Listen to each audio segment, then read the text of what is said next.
Perk? It says it's You now seen anything streaming coming live up? on YouTube. I don't know. I'm trying to get over to. Yeah, we are live on YouTube. Yes, there we go. All Okay. right. Hallelujah. Hallelujah. It's the patron saints of chaos are looking after us. So, I'm having trouble Mr. hearing Michael. Oh yeah. Yeah, I mean I can hear him, but it's pretty quiet. Okay, Pork and Beans Live. That's what I just clicked on, the Pork and Beans Live. Hey, Mr. Beans, Yeah. can you turn your volume up? Duke's having a problem hearing you. Oh, I know what that's all about. Let me see if I can't get the fancy dancy thing up. Let's just get everything all hunky dory, and then we'll get going. Can you hear me now? Hello, hello, testing 1, 2, 3. Yeah, it didn't do anything. I don't know where the issue is. It's not on your end apparently. Let me see.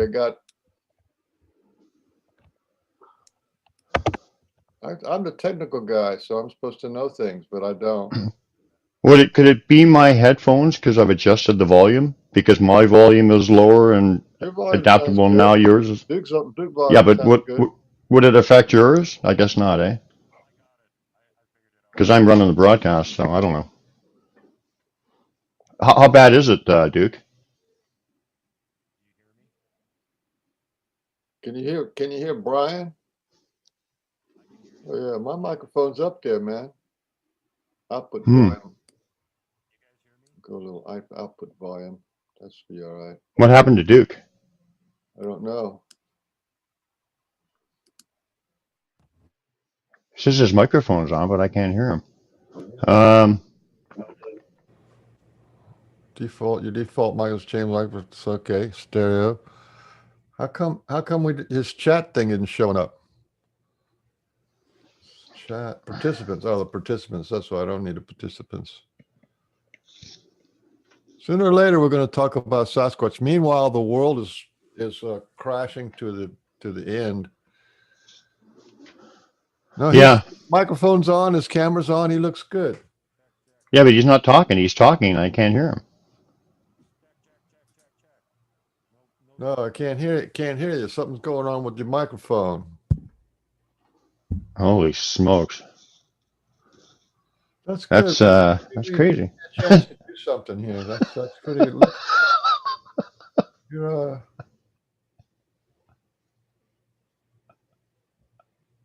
we've got the Duke Sullivan Pork and Bean show, and already 4 people are watching. How cool is that? Well, if we can get the I mean, it's kind of comical. Anyway, this is the Pork and Bean show, and if you're not used to our show, the one thing that we always excel at is complete chaos and confusion, at least to start off. So, just hopefully Duke can figure. It's got to be on his end, isn't it? Funny thing is that it's saying here that he has got microphone. Huh. Can you hear us, Duke? Can you put your thumbs up if you can hear us? Testing 1, 2. Can you hear us? I don't think he can hear us either. That's good. Well, then we can talk about him behind his back. That's good. Well, I don't know enough about him to talk about him. I haven't even been introduced properly. Then you'd be at a disadvantage. All I know is I talked to him for about almost an hour yesterday. Oh, okay. Well, then tell us something. All kind of fun stuff. Probably didn't get any bad stuff on him. So, I mean, what are you supposed to talk about? Probably a pretty good guy, right? Duke, can you hear us? No. I don't know, Beans. You're the technical wizard. I don't know. What are you thinking? think Could it have anything to do with my headphones? Take them off for a few minutes, see what happens.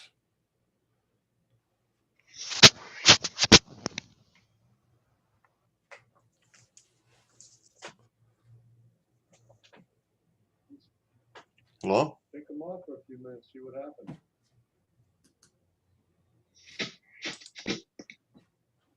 Can you hear me? I can hear you, yeah. And looks like Duke's microphone is on. Can you hear me?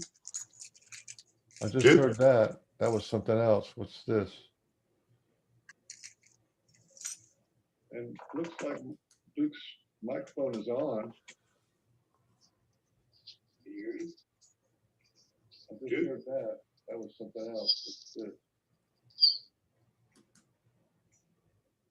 Looks like Duke's microphone is on. Check, check, check, check. All right. There we Give us another check there, Duke. Okay, did you hear me that? I got you. Can you hear us? Okay, I still can barely hear you, so I guess you're just gonna have to shout if you ask a question. What about Brian? Can you hear Brian? No, Brian, say something, Can you hear Brian. me? say something. Say something, Brian. Ask a question. Hang on a second. Brian? Can you hear Brian? Hang on a second, guys. I can hear him barely. Say something. Okay, I've got a, you know what? My, Say something, Brian. hold on, Mr. Beans, hang on a second. My landlord got me to adjust something in the settings and I gotta find out where that is again. Okay, I've got a, you know what? Brian, My, you got have you got something running on another channel or something? hang on a second. My landlord got me to adjust something in the settings and I gotta find I'm having a problem with my setup here. Either the microphone works and the headphones don't, or the headphones work and the microphone doesn't. Okay, can you hear me now? Before, but I never used Zoom before either. Try unplug it. Try unplugging your headphones all together. Did it multiple times. Doesn't work. Nope. Phooey. Tried moving it to a different input jack too. No success. Well, I got your voice sounds pretty strong. Oh boy, you know what? Somebody's got the show running in the background. No, I turned it off. Oh, Or not right now, you mean? no. Yeah, you got your voice is a little bit low. Why don't you go into the settings and boost it up a little bit?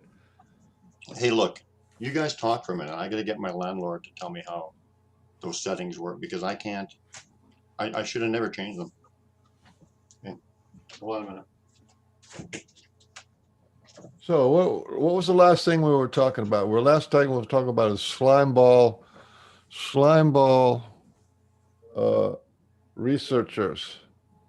But maybe that's not a good place to start a show, slime ball researchers. Gives you plenty of topics to talk about. No shortage of that list.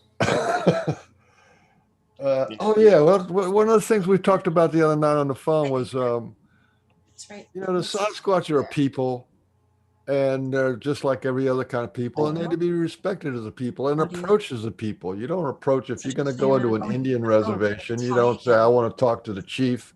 You got to go through some little protocols there that to be accepted into any time you talk to people. So I think that's where we are with Sasquatch is people, the difference between treating them as a wild animal or something you kind of sneak up on, or approaching the Sasquatch people as people and just give them credit for being who they are. That's what I think. Definitely the whole game cam thing and wood knocks, that's getting pretty old. It's already been about almost 10 years of that stuff. That's Anyway, even more boring in the Pac West, where they've been chasing chasing each other's tails like blind dogs in a circle for 30 years. Yeah. That Anyway. old guard there that never actually updated anything or changed anything in the way they did things or did much in the way of actually getting their butts out in the field and putting boots on the ground. And meanwhile, held the line that, hey, the only places that there's Bigfoot on the continent's the Pac West. You got to come out here to look for them. BS now. They're everywhere. Hey, how many videos you got running? You must have talked to a couple of hundred people on the air. Yeah, I got about 200 videos up. Yeah, and I think you cover a whole range. You got some really famous ones.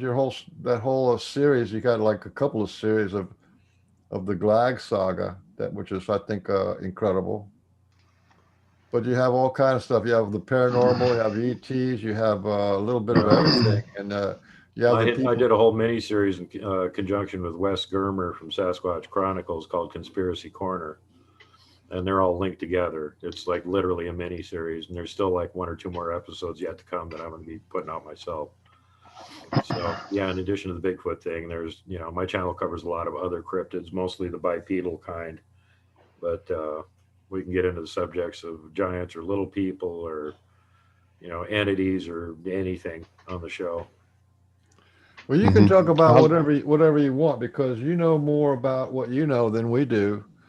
Like I said, my experience has been mostly watching other people talk about what they know. Well, Brian knows a lot because he goes in the woods like 3 times a week. He's busier yeah, I've than had a I lot of am. I can't experience get with out there this Sasquatch. time of the year. Yeah. Anyway, how's the volume now, guys? Maybe I can we hear you can. good. Okay. So anyway, let me just quickly introduce the show, and then we'll get the flow smooth going. I mean, hey, Duke, I just want to say that you fit right in because this chaos and confusion, whatever. Like we've had 2 hour shows and 2 minutes of something worthwhile, and about an hour and 55 minutes of chaos. So this is actually we're starting off good. So that's a good sign. So Yeah, this is why I I don't am. do live shows on my channel. It's a pain in the Yep, ass and shit. yep, Everything goes to shit too yep, often. yep.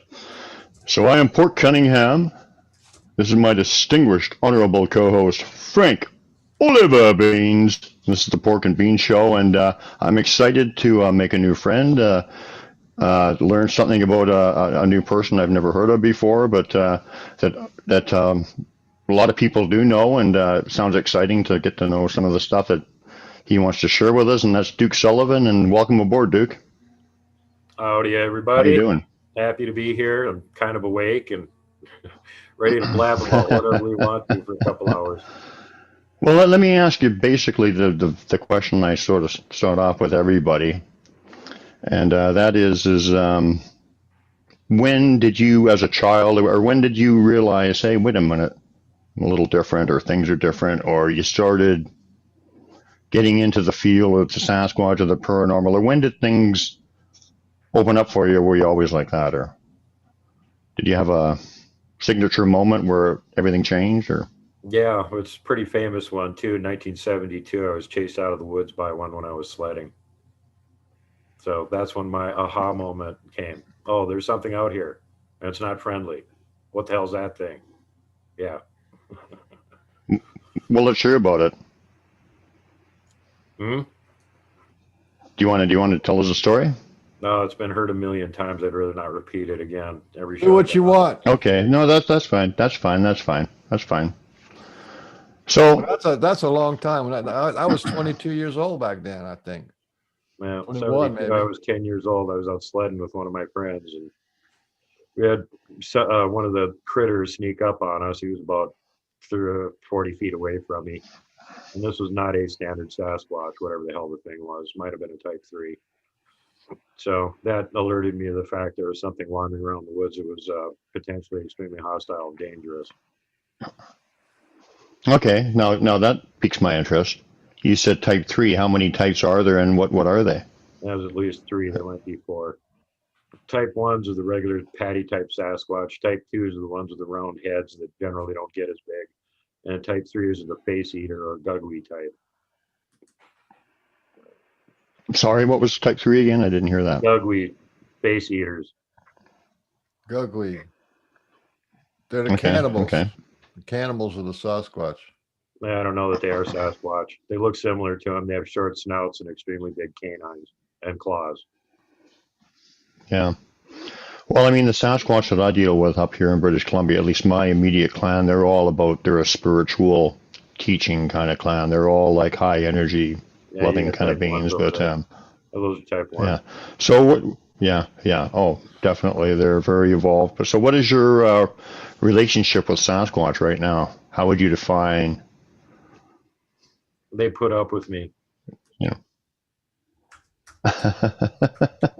But they probably love that, right? I mean, they like humor and everything and stuff like that. Yeah, So, well, they like coming but into camp and messing with my new guests that I have when I'm camping with them. So they get humor value out of that apparently. did you want to share any of those? Well, last summer I had a brand new guy named Scott that hadn't been on the team before, and he's just a local guy and interested in Bigfoot, had never been on a Bigfoot expedition or anything. And I said, well, I got this week open. Are you available during the week? Because I want to go up to the spot we usually go to during the week when there aren't any other people camping up there. So no, nothing to distract their attention. And he said, oh yeah, I can make it this week. So we went up there. We were there for 3 days. The third day we got rained out basically and kind of gave up on it. But second night we were there, he had a whole bunch of these little, one-shot water bottle thingies that everybody likes, throw one in your backpack, carry it with you on your hike kind of thing. And he had drank a bunch of them, so he had some empty ones that were laying out in front of his tent. And he heard, well, he didn't actually hear it. He woke up because the ground shook. And then the ground shook again, and the ground shook again. And he went, what the hell's going on? Is there an earthquake? He's sleeping on a ground pad, not an air mattress. So you could feel vibration through the ground. That's what woke him up. But the second and third one, he was awake for, and he didn't hear anything. He just felt the ground shake. And then he started hearing stuff, and he realized that there was a couple of them that were over on the far side of his tent. I was on the other side of the camp from him. And in between like his tent and my vehicle, he could hear him moving around. And apparently after about 20 minutes, one of them grabbed one of those empty water bottles and went over to the back of his tent right next to where his head was, next to the fabric, and started squeezing it over and over again. And after about 2.5 minutes, he realized what the noise was and got kind of pissed off, went, knock it off, I'm trying to sleep. And then that woke me up and I'm like, okay, what's going on? Actually, I was already partway awake because about 5 minutes before he did that, or maybe less, 3-4 minutes, something kicked the air mattress that I was sleeping on, which is like the width of the whole bottom of my tent. So if you walk by the outside of the tent and boot the tent, it'll boot the air mattress. And it moved me in the air mattress about 4 inches. So that woke me up. And I did the same thing he did, went, knock it off. And then I was like, something just booted my air mattress. Why am I awake? What's going on here? Is there somebody, are the Squatch in camp doing something? What's going on, And like I said, about 2.5, 3 minutes later, I heard him yell. So they were over there messing. Apparently they decided to wake me up so I could enjoy the humor. Because otherwise I would have missed the whole thing. But then, afterwards I got up and I asked him what happened and he told me and we both started laughing. And, that was it. So yeah, they got a sense of humor. Come in camp, mess with humans. Oh, absolutely. Sense of humor, like huge sense of humor. So, where do you stand on,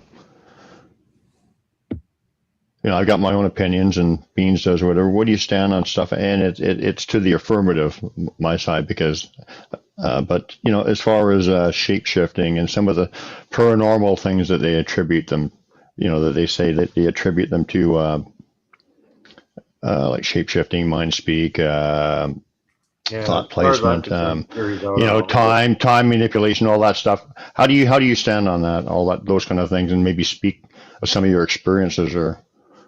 I don't have any psychic abilities whatsoever. In fact, I'm so unpsychic, I'm probably a null. So I'm not going to have any of that kind of stuff happening to me. I trust other people to tell me that they've had things like that happen. I've seen some pretty interesting pictures. I was with somebody that was about 10 feet away from me and took a picture of something cloaking, bending the light around it. And it's freaking obvious. There's something there bending the light. What is it? We don't know because it's invisible. It's bending the light. Mm-hmm. So, yeah, as far as I'm concerned, the jury's out. They could have all kinds of interesting powers. I haven't seen any of them. I may have had a mind speak experience where one of them sent me an impression that they liked me, but I don't know for sure that was real or I was just like having some weird imagination thing going on. So, but like I said, I have no psychic abilities whatsoever. So if they're trying to mind speak to me, they're wasting their time. I don't think they're going to. Was there an emotion or something or a feeling attached to that? It was just the feeling that, hey, I'm over here and I like you. That was it. That's close enough. I think that counts. But one in the wind call. I think that sounds legitimate. Yeah. But you're very open to it, obviously, because you've obviously talked to so many people that have experienced it. I know Bigfoot researchers all over the world. So yeah, I hear all the stories. Some of them have very interesting pictures. And like I said, this summer I was with somebody who's been on my channel before as a guest. That's from Alaska, and they were here in Montana visiting. And I took them up to this local ghost town, and we know that the Sasquatch hang around up there. And we were Yeah. checking out some of their old structures and stuff. In the process of doing that, she got this picture of here's something bending the light around it, like right behind her. It literally, when you outline it, looks like it's reaching its arm out to touch her, basically. Yeah. Well, I mean, you know, I don't want to go into my experiences or whatever because the show's not about me as much as Beans would remind me that it's not. But I mean, I've experienced all that. No, yeah, I've experienced all that kind of stuff, like appearing out of thin air, mind speak, thought placement, time law, all those supernatural. They seem to school me in that kind of thing for whatever the reason, to pass it on to other people, whatever. So I firmly believe in it. But I'm glad you're open to it. Yeah, it's Yeah, and the thing with me is I, you know, things, but I have to approach this strictly from a hands-on, nuts and bolts scientific perspective. Sure, So if sure, I haven't and seen I respect multiple that. examples of it and I haven't seen it personally, I can't say it's real. I can lean toward Yeah. it might be Well, because I've had plenty of reports of it. People that I know and trust have told me that they've had some Yeah. of these experiences. So I'm not discounting them at all. And I've seen some really weird things too. You know, like I've talked to the more psychic-sided researchers that say, well, Bigfoot can use animals for drones to spy on you. Well, interestingly, we've got it on video at our camp where every time we're up there, deer come into camp. And they're not the same deer. Mhm. And they literally come into camp. They'll hang out for like 20 minutes. They'll get 8 feet away from them. And then they just wander off again. Well, these are wild deer. We're in the middle of a freaking mountain range. One time this happened was during hunting season. There were deer hunters 4 Yeah. miles away on the other side of the valley. They still came right into camp. What's up with that? That's not Yeah. normal, you know? So I No, I don't know no. who's doing it. I don't know what's involved in it, but it looks very suspicious because I've spent, you know, years in the woods. I know what deer normally act like. That's not normal. No, and I mean, yeah, no, that's not normal. I've had the same experiences. I've had a lot of experiences with animals that I know were not what they seemed, put it that way, without going too much into it. So, tell us some of your favorite stories that you haven't shared as much, maybe with, you know, as often, because I know you've probably shared so many of them. And if But they're embarrassing to somebody, even better. Let me tell you this great story about Dave Pilates. No, I don't want to get into that one. no, Yeah, we don't. interesting Yeah. stories. We Well, want to one be of nice to. We want to be nice to everybody. We have to be nice to everybody here. That's Yeah. the pork and beans motto. Since As when, we since we when is don't that our motto? no judgment unless I'm judging Mr. Beans. Yeah. But that's part of the act. So Well, I generally anyway, don't like go to ahead. pick on other researchers and stuff too. That's one of my rules on my channel is to not go attack other researchers. The only Okay. time I bent that rule is when I attacked that fraud, Dr. Brian Sykes, who was never a researcher and is a deep state shill. Yeah. And other than that, I've never done anything Well- on my channel to attack anybody. It's a sign of character. It's a low vibrational enterprise. You know, judging, all that crap. Forget about it. That's Yeah. good. That's good to hear. So tell us something. Tell us something we haven't heard, which would be pretty well anything you've experienced, because I'm just getting to know you. Well, one of my more fun encounters that I had was when I was camped down by the Blackfoot River, me and damn, what was his name again? It's been like 3-4 years since I've even seen him. Tom, we're down there for better part of about 3.5-4 months. One of us was there every night. Sometimes we take breaks and we'd be in town for a couple days or something, but for every night there was somebody there. And we knew that the Squatch were hanging out on the other side of the river, so they were, you know, used to our presence. We were acclimating to presence. We're there all the time. And they were getting to the point where they were coming into camp and raiding camp and taking our food and stuff. Like, oh, you've got extra scraps that you put in this bag that you hung on the branch. That's clearly you're not going to be eating these, and we'll just reach in here and snatch them. Hey, you got a cooler right next to your tent. What's in there? Let me check it out, guys. Well, you know, you guys have got plenty of food here. We know why you're here because this is a boat landing and people fish the river all the time. There's rough fish in the river. And when they get back from their little escapade, or if they're just fishing from the shoreline and catch any rough fish, they got to throw them up on the bank and just leave them to die because they're not supposed to be in the river. And the Sasquatch are not stupid, so they long ago figured out you just wait about half an hour after dark, cross the river, go over to that side, walk down the bank, pick up all the yummy fish they threw there during the day, and you got free food. And then bonus points, you go a little bit further upriver to where the woods are, and there's these idiots camping there that leave food lying around that you can pick some of that up too. So they were stopping by camp pretty regularly to the point where it was getting obnoxious, and we started just putting the food down the embankment by the river so they wouldn't have to try and sneak into camp and pester us in the middle of the night. And an example of that was I had my cooler right next to my tent underneath the rain fly. Okay, so that's how right next to my tent it was. You had to like move up the rain fly to get into the cooler to open it up to pull anything out of it. This was, you know, A, bears, and B, these other guys that like to rummage through our coolers. So I'm sound asleep and I wake up and there's moonlight, so you can see through the fabric on the tent a little bit, you know, everything's pretty well lit up. And there's something leaning against the top of the tent. And, you know, I'm half asleep. I don't know what it is. Something's leaning against the top of the tent. What just woke me up? Well, I can hear this noise. Something is reaching underneath the rain fly, flipped up the top of the cooler, and is rummaging around in the cooler. So, like, okay, so even a Sasquatch can't do that and not make any sound. I'm right next to it.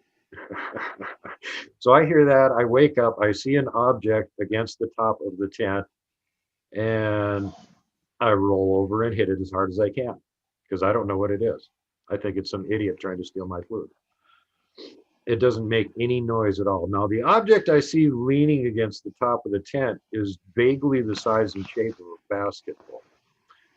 And when I punched it, it felt like a big bag of lard wrapped in shag carpeting.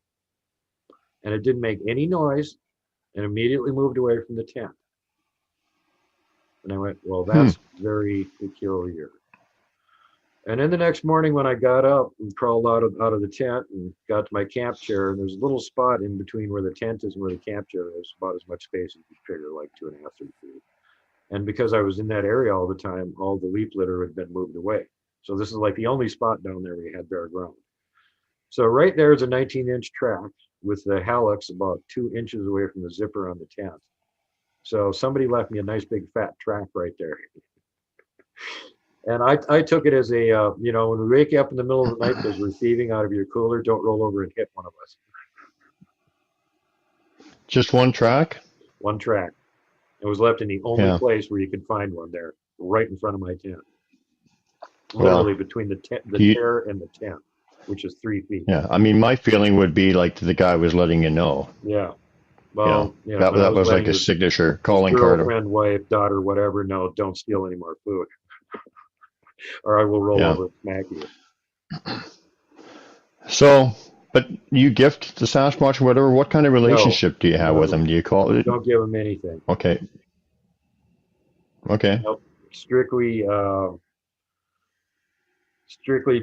basically acclimating them to presence, and that's it. No exchange of anything. I ooh and ah when I find their tree structures and film them. I guess that's positive. Right. Yeah. No, I mean, hey, I don't gift anymore either because they really don't need it. It was just kind of an introductory kind of thing. And well, I would never give them food anyway because I know better. I used to live in areas with lots of bear problems and hunted them all the time. So you don't feed the bears, you don't feed the Sasquatch. And the Sasquatch don't need your food anyway. And you're probably giving them something that's good. Yeah, it's always a learning experience is how to, you know, have a good relationship with them. So, so what would you say your relationship with them is?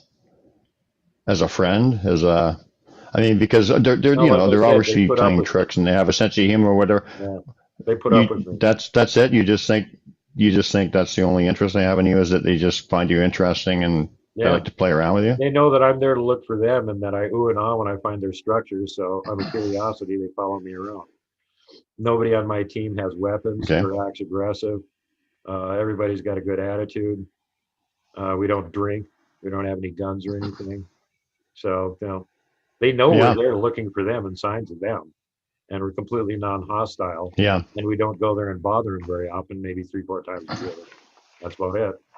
So, Yeah. yeah, they know why we're Well, there. I mean, You know, they watch us. well, and in my opinion, they can sense they can sense your positivity, the attitude, the energy. Like an animal can sense an energy or whatever. Although I don't consider them to be animals, but they can Uh, sense no, they're positivity and people. high energy. And I'm, yeah, no, I know they're people. even though I can't experience it personally I know. because I know no psychic ability, I'm about 99% convinced that they all pretty much have the mind speak ability that they can do with each other, and some people can do it with them too. But that's not me. Absolutely. No, absolutely. Absolutely. Absolutely. So, when you tell us about one of your good sightings and one where you got a really good look, like facial features, size, just to give the people an idea what a Sasquatch look like up close or whatever. I'm assuming you've seen them up close or Yeah, at 4 times. fairly I'll close. give you an example of the most recent one when I got to see one was again at Blackfoot River Camp, and this was about probably a week after the incident I just told you guys about. It was nice and warm, and I had the tent unzipped because there's no bugs down there. And I kept hearing this rustling sound coming from the other side of the camp. Now, between me and where the other tent is, there's like a little hedge wall that's about 3 feet high, a little brush and hedges and stuff. And then we made a little trail that kind of goes around that. And over on the other side of it, there's another little clearing big enough to put a tent in with a little room to walk around. And then there's a trail from that that goes down to the river. Well, it was about 3 o'clock in the morning, and I heard, what I assumed was my buddy rustling around over by his tent. It was like, oh man, geez, what the hell is he doing at 3 o'clock in the morning? As long as I'm awake, I'll might as well get up, have a cigarette. So I didn't have to unzip the tent, so not making any noise. I'm crawling out of the tent, and I get into the camp chair and just sit there silently. And I'm looking over the little hedge, and I can't see him over there. I can still hear the noise going on. And apparently the noise going on covered my noise and crawling out of the tent. So he's got a little camp light over there that's going. And then I hear him say something, and I see this big shadow go past the tree. And the shadow was, 7.5, 8 feet tall and shaped like Patty from the Patterson Gimlin film, which gave me a start for a minute because that's about 25 feet away from me max. And I'm like, okay, wait. I just heard him moving around. He just walked past his camp light, and because he's so close to it and the tree's further away, it made his, shadow look like gigantic Sasquatch, right? Then I hear him unzip the tent and get out of the tent, and he does walk past the camp light, and no, it throws his teeny little skinny human shadow on the tree. And so again, I'm freaked out, going, "Oh crap, that wasn't him. That was a Bigfoot about 25 feet away, beating ass out of camp because it woke him up and he started crawling out of the tent." Mm-hmm. So yeah, that's the most recent one, about 25 feet away. But that was a shadow. Have you actually seen their facial features and whatever up Oh close? yeah, Like 2 o'clock in the afternoon, bright daylight. Like I said, my first encounter, 40 feet away. just describe that individual. It didn't look like a Bigfoot. It had a face like an orangutan and teeth like a great white shark. Ooh. Ooh, what's your That's what thoughts I'm on telling you. it? This was not a standard Sasquatch, whatever the fuck it was. Oh, that one. Yes, yes, yes. Okay. Well, I also had another we one want that was to sitting in the try driveway in to. the dark waiting for me to walk into him, but all I could see from him was his outline again. Okay, but so you never had and I haven't either. So I mean, I've seen them a number of times, but I've never had like a real direct, like right studying the face kind of thing. So this is not condescending, but you've never seen an actual Sasquatch like where you can study the face or whatever. The one was that first guy who you don't know The what he first was. one. The third Yeah. third one that I saw that was pretending to be a stump, yeah, I could see his face real clear. He was glaring at me. That was bright daylight too, Oh, late afternoon. okay. It was about 60 Was feet that away guy a from me. Sasquatch? Yep. And he Yeah, was a that's one of the Sasquatch? local boys up here. They're all type ones. They look like humans, basically, in the face anyway. So how would you describe him? Just like a human with, like, Yeah, just like a human describe his with almond face. eyes and a very pissed off expression. He was trying to pretend he was a stump and con me. And I had just watched a show about pareidolia, and I went, "Oh, this stump looks like a Bigfoot. I'm going to film this stump and do my own little pareidolia thing." And when I reached for my camera and looked at him, I realized the stump was now glaring at me, and it wasn't a stump. And then I decided Hmm. maybe I shouldn't film him. And I suddenly had this, thought like, "Oh crap, that's not a stump. It's a Sasquatch." And he's giving me this glare, like, "Yeah, I'm a stump. Okay, you're a stump. I'm gonna keep walking down." And that was it for that one. But this was like right next to my camp, and he was only maybe 60, 65 feet away from me.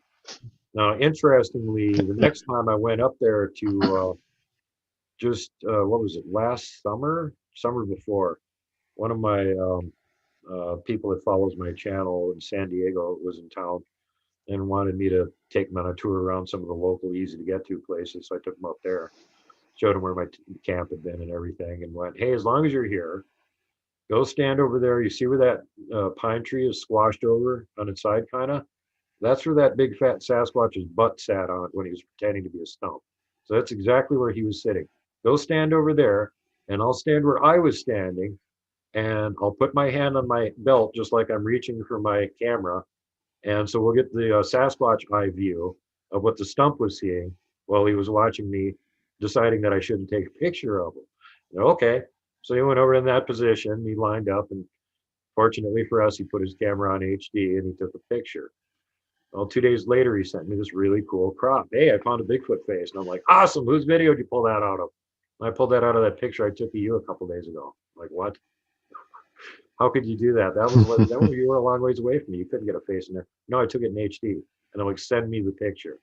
So he sent me the picture, and I shared it to three of my other Sasquatch buddies, one of which is Bigfoot in Germany, Robert Boston. And all three of them sent a picture back with red hula hoops and going, "There's one right here, there's one right here, there's one right here." So there's actually 5 Oh, apparently that were watching me at that point, and they all photobombed me. how many do you see? I didn't notice any of them until I started looking at the picture closely. I caught one of them. The other guys caught the other ones. See, that's not my forte. Like, I don't, like, sometimes when the people draw the circles or whatever, like, if the Sasquatch don't want to connect with me personally, that's not the main way that they connect with me. So I don't see them in that way as strongly as some people. So, but did you want to share it anyway? Did you want to share it with us? Do you know how to screen share, or not? No, I don't have that picture on this computer anyway, so even if I knew how, I couldn't do it. Okay, then no, that's fine. That's fine. I've had it on That's my fine. videos before. I've done the spring research video I turned out this year because we were talking about Yeah. and then being over here, so I included that series of Yeah. pictures.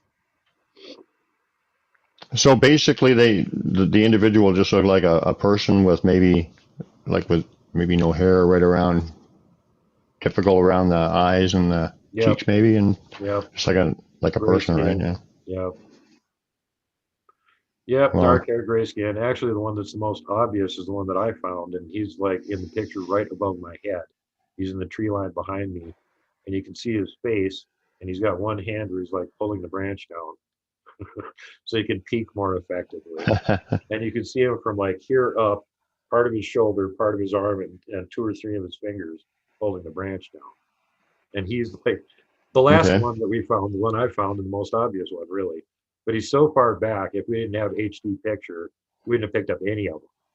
The most obvious one that was the first one we found was a youngster who was like behind these double trees behind me. In the picture, it looks like it's literally right behind me, but it's about maybe 20, 30 feet out to my right-hand side. And he's down by the base of these 2 trees peeking around. And he's right out in the sun. He's like freaking obvious. And because of the achromatic hair and everything, you get that weird distortion poof thing going on. But it's pretty obvious. It's like what's making this little black shadow right here that's right out in the sun, you know. And that wasn't the first one that they caught. I think the first one Vinny caught was further over on the right, and it was again in between some bushes and a couple of trees. And that one was looking at him, which it's interesting that he caught that one because that was the only one of the 5 that were watching him. The other 4 are all looking at me for some reason. Yeah. Well, my background in behind me is a picture I took of my clan leader. Like, I kind of look at them as a family or whatever. I call them I call them a clan, like the family group. Yep. Yeah. And whatever. But like I'm one of those people who feels their energy and stuff like that. And I actually asked him to visit me that day, and I was feeling really like amazingly strong energy. And when I got back home, my girlfriend pointed out and said, "There's RE, there's your clan leader." So I'm going to move my head, and like I don't, I just wondered if you can see him. He's standing direct, full figure, partially cloaked, if you believe in that thing. If that. Promise you're going to remove your head. I'd like to to. see that. If you remove your head. Can you see him? Can you see it? There's his. Yep. His. Yeah, it's pretty obvious to me. There's his head, right? You don't need any woo to explain. Yeah, isn't it? Do you see him? Do that with their achromatic hair. Yeah, but you see him, right? Oh yeah, yeah. He's pretty damn obvious, actually. Yeah, he's about a 12-footer. Like when I asked him when I was driving in that day, his energy was so strong. Is that one of the brown skin boys? It looks like you got brown skin. Well, I've only seen him a few times, and I haven't seen him close enough to see what his skin is. But he's huge. And just judging by and he's 11. Thing is refracting the light there, that it looks like his face is actually brown. He's got a big nose. Well, you know what's very interesting about it and very compelling there, Duke, is that you look at Patty's nose, same nose. Yeah. He's got the same nose, doesn't it? Yep. Yeah. But anyway, like I said, I was driving in that day and I was feeling some energy and like, see, I have like a kind of like a, it's all about energy and connection and like all that kind of stuff with me. So I'm driving in and I'm just start weeping, the love, weeping my like, ooh, like unbelievably like a love that they can give you when they want to connect with you. And I said, come and visit me today. To RE, I said, RE, this particular individual, I said, come and visit me today. And so I was walking around, taking pictures, I see a lot of structures, a lot of cliffs, they're stick writing and stuff. And I said, come and visit me today. And I was taking pictures. And so after the fact, when I got home, that was him. He did visit me. So kind of neat, eh? Isn't that cool? Yeah. Now, when I'm sure they can sense your intention every time we show up on where we like to go camp and hang out, our primary spot anyway. It's just one of the most beautiful spots you've ever seen. So, if you like the wilderness, you're going to be like really happy to be there because it's so beautiful. And then additionally, it's like, oh, I really like this part of the woods because there's no bears around here for some reason. And there's plenty of Bigfoot tracks to find, and there's plenty of gigantic skyscraper-sized tree structures that they make for us to find. Oh, it's always fun. You got some when great, I show up, right away, got tree positive attitude. Scenery's beautiful. There's going to be fun stuff to find. The Sasquatch up here are nice and pleasant and not hostile and aggressive, unless you're a logger. So we got nothing to worry about. So I just always, when I show up there, I have the positive attitude, and I'm sure they pick up on that. That he really likes being here. Yeah. I look forward to it. That's my favorite thing to do the entire year is to go to where they are and go camp where they live. That's my favorite thing to do. Yeah. I'm sure they can say. I'm not saying that. I'm not saying they're all people. So I mean, and depending on their situation, where they live, their circumstances, their interaction with people, they're liable to, go the full spectrum of how people would act. But I think basically, if people went in there that had bad interactions with them, if they had interacted with them in a positive, heartfelt, respectful manner initially, the interaction might have been a little different, because I think that's really important. If you respect them and, respect them and like you would any other person and look at it like that, you're going to have a better interaction with them. Yep. Well, my we've known opinion. for And 2 then that's years what, now that they're predominantly hanging around across the river from where we camp. And this is a mountain river at like, 7,000 feet. So guess how cold it is. So you don't really want to walk across it. So even though we're well aware of the fact that they're over there and they're spying on us from over there and stuff, we haven't bothered to go over there until this year. And we were further down the valley checking on an area and found a bunch of 20-inch tracks and then came back to camp. And when we got back to camp, they had been there in the afternoon. One of the youngsters left a nice 13 and a half, 14-inch track right next to Mike's tent. And it's pointing toward the river. And we went, okay, well, you guys came over and visited us. We're going to go visit you now. So the next day we went over to their side of the river, found another 13 and a half, 14-inch track, another slightly larger one from another different individual. And then probably, one of the older youngsters that had like a 16-inch track.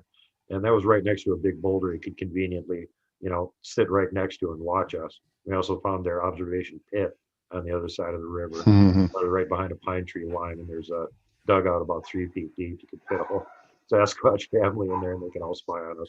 And we found their other observation spot on our side of the road. You go across the road up about 40 feet vertical, and there's a big flat rock. And if you stand on that rock and you look across the road, you can perfectly see the camp outline. It's like there's a window there. That's all you can see is the camp, just the camp. And there's a trail that goes from that right straight back up the hill from it. It's like not a normal game trail and fairly obvious. So we found all their observation spots a long time ago. We just been very polite and went, we know you're on the other side of the river. We're not going to go over there until you come and leave a track in the middle of the day pointing to the other side of the river. Then we're going to come over and visit. So after we found that 16-inch track, we went over the valley, sort of recedes backward. There's a little bowl there. And as soon as we went over that ridge, there's a giant asteroid structure. So we got to film that too. So it was like, we knew for years you guys were back here. We just didn't bother to invade and bother you because you hadn't been like really invading us. But if you're going to leave us a track right in the middle of the day, we're going to assume that means come on over and visit. and they did. Yeah. And they did.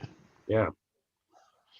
And, So and we're they just did, playing it and by then you ear. found something. It's like we let them Yeah. we let them make the advances and decide how fast they want to hang around with us.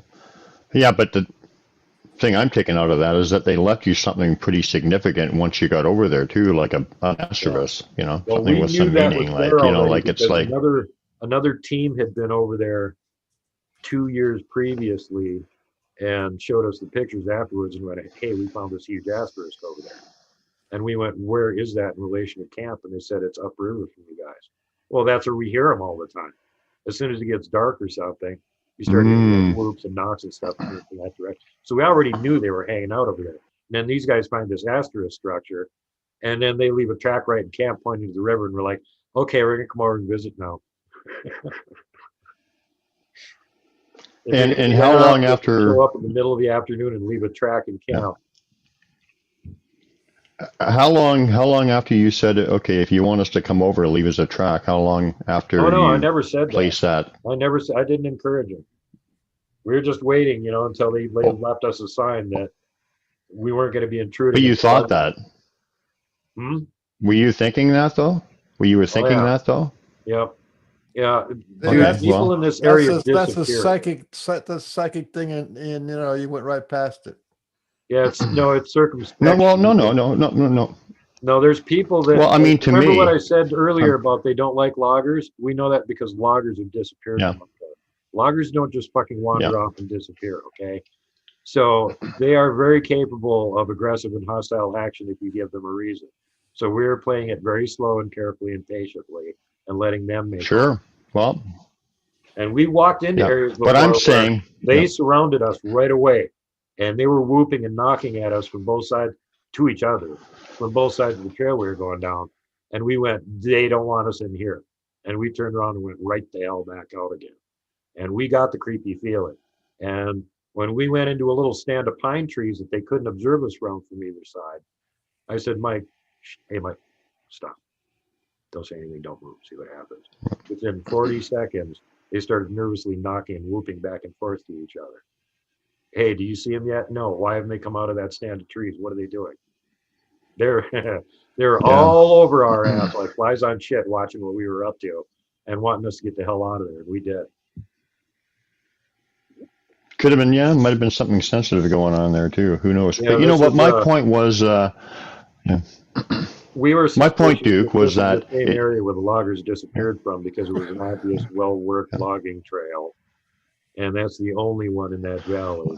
And two loggers had disappeared earlier in the year, and that was the only obvious big logging trail. And we get about a quarter mile up it, and we start getting profiled with a negative attitude. And it's like, that's probably where these guys disappeared from. Maybe a good time to leave. well, I mean, I don't. Nice time for somebody to phone me. I should have turned that on. My point was though is yeah. I mean, hey, but from everything I've experienced, Duke, I think my opinion, and I mean, I mean, I'm sure you thought it was at least kind of a weird coincidence to say nothing else. But in my opinion, from everything I've experienced with my interaction with Sasquatch or whatever, the fact that you were thinking until you leave me a track, I'm not going to go over, and then that track showed up. I don't think that was a Well, coincidence by any means, again, I don't want to say in it my came out opinion. that way because I never thought that if you leave me a track, I'll come over. The most I thought is when I get some kind of a sign from you guys that you're not going to be hostile about it, I'll come over. So when I found a track in camp Right. pointing to the trail that goes across the river during the day, I went, okay, I'll take that as a sign. Yeah, I think that they knew that you would put that intention out, and they gave you the sign. I think so. Well, I think one other time they I'll picked stick up by an intention from me that. that I would find to be more believable in this situation is that we actually said something the night we got there. It was late at night. We set up camp and went, well, geez, I hope we find some decent tracks tomorrow and we don't have to go a whole long ways to find them. And the morning we got up, we went across the road, maybe 50 feet across this little teeny drainage ditch. And right on the other side of it, in a 6 by 3 foot area of dirt and gravel, there's an 18-inch track. And it's dead center Right. of the water. Obvious as a freaking heart attack. And I Yeah. went, thanks, guys. I'm going to walk further this way now. Might get pictures. And I don't think that comment that you made was by any means not completely accurate, because I believe they totally left it there for you. Yeah, absolutely. Well, I mean, God, out of all the, as good as they are at hiding the any evidence of their presence, if they want to be sneaky, they're super sneaky. And they've got this whole gigantic mountain range to wander around in. And what are the odds there's going to be a perfect 18-inch tractor, like less than 100 feet away from our tents when we go out in the morning? Yeah. Pretty freaking slim, I'd say. Yeah. Well, the reason I know, Duke, that thing is real and that happens like that is because, like, we all have different relationships with them. They all teach us in different ways if you believe in a teaching relationship or whatever. But the reason that I believe, from my experience and a lot of experience in this regard, and I can go into some stories, but I won't, that your thought about the track or leave me a sign and then it was there is because countless times I've actually walked down the path and I will get like a thought placement, like I wonder if this is how it is. And the answer will literally be right on the forest path right in front of me, like instantaneously. So I know they have that capability and that's how they work. That to me sounds like that's exactly what happened to you. A little more delayed, but the same kind of thing. Could very much. Well, could well be. that's how I see it, my friend. That's how I see it, my friend. And by the way, it's really nice talking to you and getting to know you. I didn't catch where exactly are you from again. I don't need to know your coordinates, but like what state are you in? Originally from the frozen hell Sorry? of northern Minnesota. Also lived in Florida, Wyoming, Texas, and now Montana. Oh, Minnesota. Well, then you probably know what hockey is then. Yeah. I'm way up in They play in 9 months British. a year. Yeah. Yeah, in Minnesota. Like Minnesota's almost like a Canadian province because they love hockey as much as Canada does. It's a big deal there. There's a lot of parts in of Minnesota Canada that are warmer than northern Minnesota too. Oh, you got that right. BC is actually really nice. We're on the coast, eh? I'm from British Columbia, West Coast. Yeah. I mean, we both know Sasquatch are all worldwide, or similar kind of Sasquatch creatures, but like the West Coast and whatever is kind of where the legend and everything was birthed, and there's a few of them out here, that's for sure. Oh yeah, Yeah. they're all over the damn place. And people don't, Yeah. keeping them. People always have this weird idea, especially the people that live in the concrete canyons of big inner cities, that we've explored everything. There's no open land or anything. You people are nuts. The second biggest country on Earth is Canada. They're right behind the former Soviet Union, now Russia, for being the second biggest landmass. That's one country on Earth. And they have Right. our population. And that population is 90% within 100 miles of the US border or within 100 miles of the coast. So think about that gigantic land area, a lot of it covered with mountains and forests that no one lives in, directly north of us. And there's Yeah. no place for Sasquatch. Yeah. You guys are idiots. Yeah. Well, I was reading when I was, I'm not much into the research or the facts part, but sometimes when I'm doing some writing or whatever, I still like to include it to make it compelling or whatever. And I can't remember the exact numbers, but I think they were saying that in British Columbia there is more unharvested or more anything, like even untouched, like completely pristine untouched forest than the I think like the state of California in size or something. Like it's just like just immense areas that are just like people have never been, or like it's just and that's just assuming that they're flesh and blood animals, which I don't really think they are. But even if they were flesh and blood animals, people can't really say, well, where do they hide? I mean, the space is immense. Yeah. Just like And you the said, other Canada's answer is huge for underground, forests too. and whatever. Because they definitely do the underground. Absolutely. There's another obvious, easy place for them. Absolutely. As far as the gigantic Well, can I add? I was just recording a guest for my show last night, and he's up in Alaska. And he said, people talk about, no open land or anything. Well, look at how big Alaska is. I like to joke with the people in Texas that are always busy bragging up how big Texas is. You better quit bragging, or we're going to break Alaska into 2 states, and then you'll be the 4th biggest instead of the 3rd biggest. Because both halves of Alaska would be bigger than Texas. It's 2.5 times the size of Texas. Well, just in western Mr. Montana, Beans. the western third of Montana that I live in has 52 mountain ranges and 24 million acres of forest. And that's just western Montana. Yeah. Yeah, but we're not, all I'm going to say is that we're not dealing with just a flesh and blood creature, in my opinion. So, I mean, a lot of these, where do they live, where do they hide, and whatever, a lot of that stuff is, it's not really even pertinent to the argument or whatever. But Mr. Beans, I'm going to go and refresh my coffee. Can you come up with something intelligent to say in the meantime? Well, and he was going to start talking. I mean, this guy's got more stories than I ever heard of. Okay, well, just steer the ship there, Mr. Beans, and I'll be back. Roger. So you got a Punisher hat on. That's pretty cool. Yeah, cracking 2021, baby. Yeah, cracking. We're about ready for cracking. I was just thinking about that before the show went on. We got the whole entire United States ready for a meltdown and a complete restructuring. And here we are going to talk about Sasquatch like nothing's happening. Yeah. Well, luckily Sasquatch will probably not be very much involved in this whole situation. Good thing for them. They know about it. They told somebody, mind speak to somebody about what's coming up. They said we're entering in a time of disclosure, and that sure seems like it. We're finding out all the dirt and all the weird things, and so all the hidden know what's things going will be on. revealed and made known. It says that in the Bible too, by the way. Yeah. Yep, and one of the pieces of legislation they just snuck through demands that all government agencies release everything they know about UFOs after 90 days.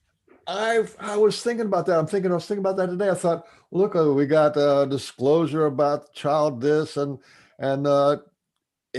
espionage from every single country in the Yeah. world and all this kind of stuff going on, right? I Yeah. thought, I wonder if that was going to be the time they're going to start throwing in the UFO stuff. Just throw Yeah. that in there on top, you know? Well, they're Or doing just that slip because it they under want to the door or control something. they want to control the disclosures so that they can get their own spin on it, basically. So when it gets to the point where it's about to come out anyway, which it is, now they want to release it so they can put their spin on it.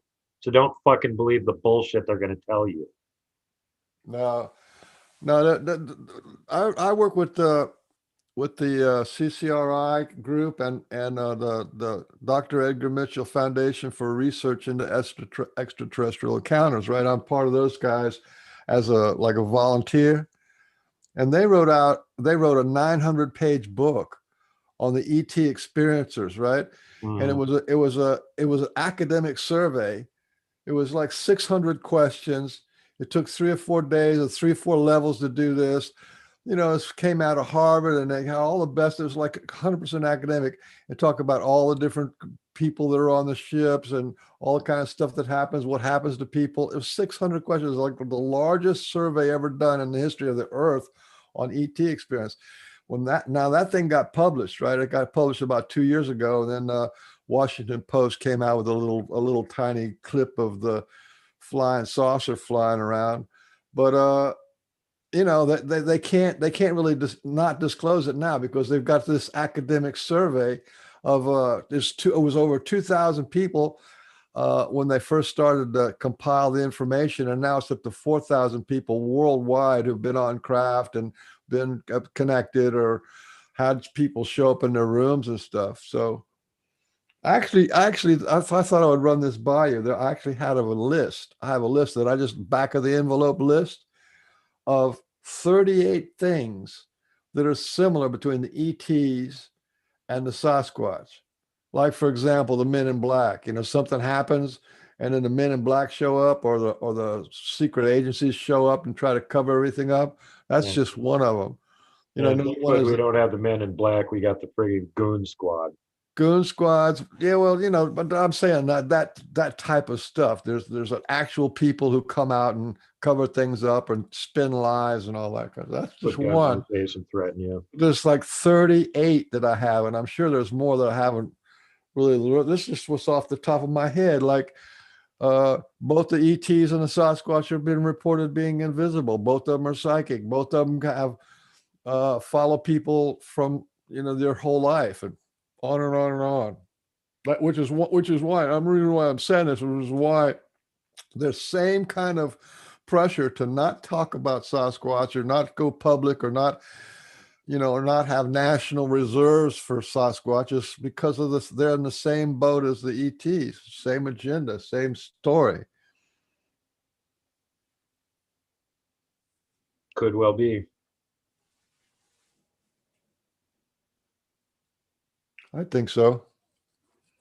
And I find it and I think it's interesting that the Sasquatch are basically for the betterment of humanity. They feel like if they don't help us aha, out, there's an interesting point. Let me ask you a question. Why are they going to disclose aliens and UFOs but not Bigfoot? Because of that book I was telling you about. That's one reason. But eventually, when the Melba Ketchum thing and Yeah, I know the Melba.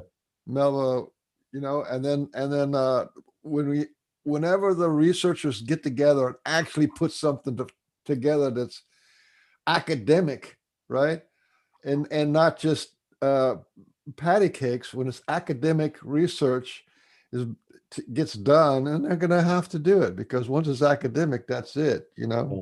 and Well, what else are we you don't supposed need to a do? We already Sasquatch DNA has already been sequenced and it's listed in ZooBank. yeah. What else do they need? There it is. It's real. We've got its DNA. It's been sequenced. Bite the fattest part of my ass. It's real. If you don't like it, I don't care. Okay, then there's another reason. Here's another big reason. And it goes back to the military doing the remote viewing. They did remote viewing for 20 years, and they're still doing it in dark ops. But the Congress defunded them because they found out that these guys, if you get 4 guys doing remote viewing, they can get a 96% accuracy rate. That means they can remote view what's going on in Congress or what's going on in somebody's bedroom or all that kind of stuff. Well, it's because of that, right? That's one of the major reasons why they don't want anybody to like get connected with the Sasquatch, because the Sasquatch are teaching people how to be psychic. People who've been around Sasquatch for a long time, their psychic abilities go up, their intuition goes up, and Yeah. all kind of stuff. Don't They you don't want think that that. disclosing that there's these psychic hominids running around is going to break their narrative? That's why they're actually not going to Exactly. talk about it. Listen, you know that there's Sasquatch on almost every military base in the United States, right? Yeah. You know how that happens? The Sasquatch goes to the head of the military, right? The admiral, the general, who's ever run the military base, shows up in his bedroom at night and say, "We're going to hang out over here in these 500 acres that you got. You don't bother us, and we won't bother you." And the guy wakes up and goes, "Oh, okay," and then he disappears. That's how that's how they do it, you know. So they're on every base, and then the head of the base says, "Listen, don't mess with the Sasquatch. Don't report it. Whatever. Just let them be." Yeah. You know, because that's a damn safe, good place for them. They got a nice fence, and once they make an agreement with the boss, you know, nobody's going to bother them over there. Yep. I had a So they guest all on that know was about it. a actual part of our military. He was training over in Germany. He was a tank driver. And him and his unit at Abrams were out for a nice early morning training jaunt on this tank training base in Germany. And there was about a 10-foot Sasquatch there walking away from the tanks, going up into the wood line, get away from just not running or anything, just nonchalant, strolling away. And he started thinking about it. He's like, this is the perfect place for him. It's surrounded by 15-foot tall fences and it's crawling with wild hogs everywhere. We have to be careful to not run him over with the tanks all the time. Yeah, it's the perfect place for them.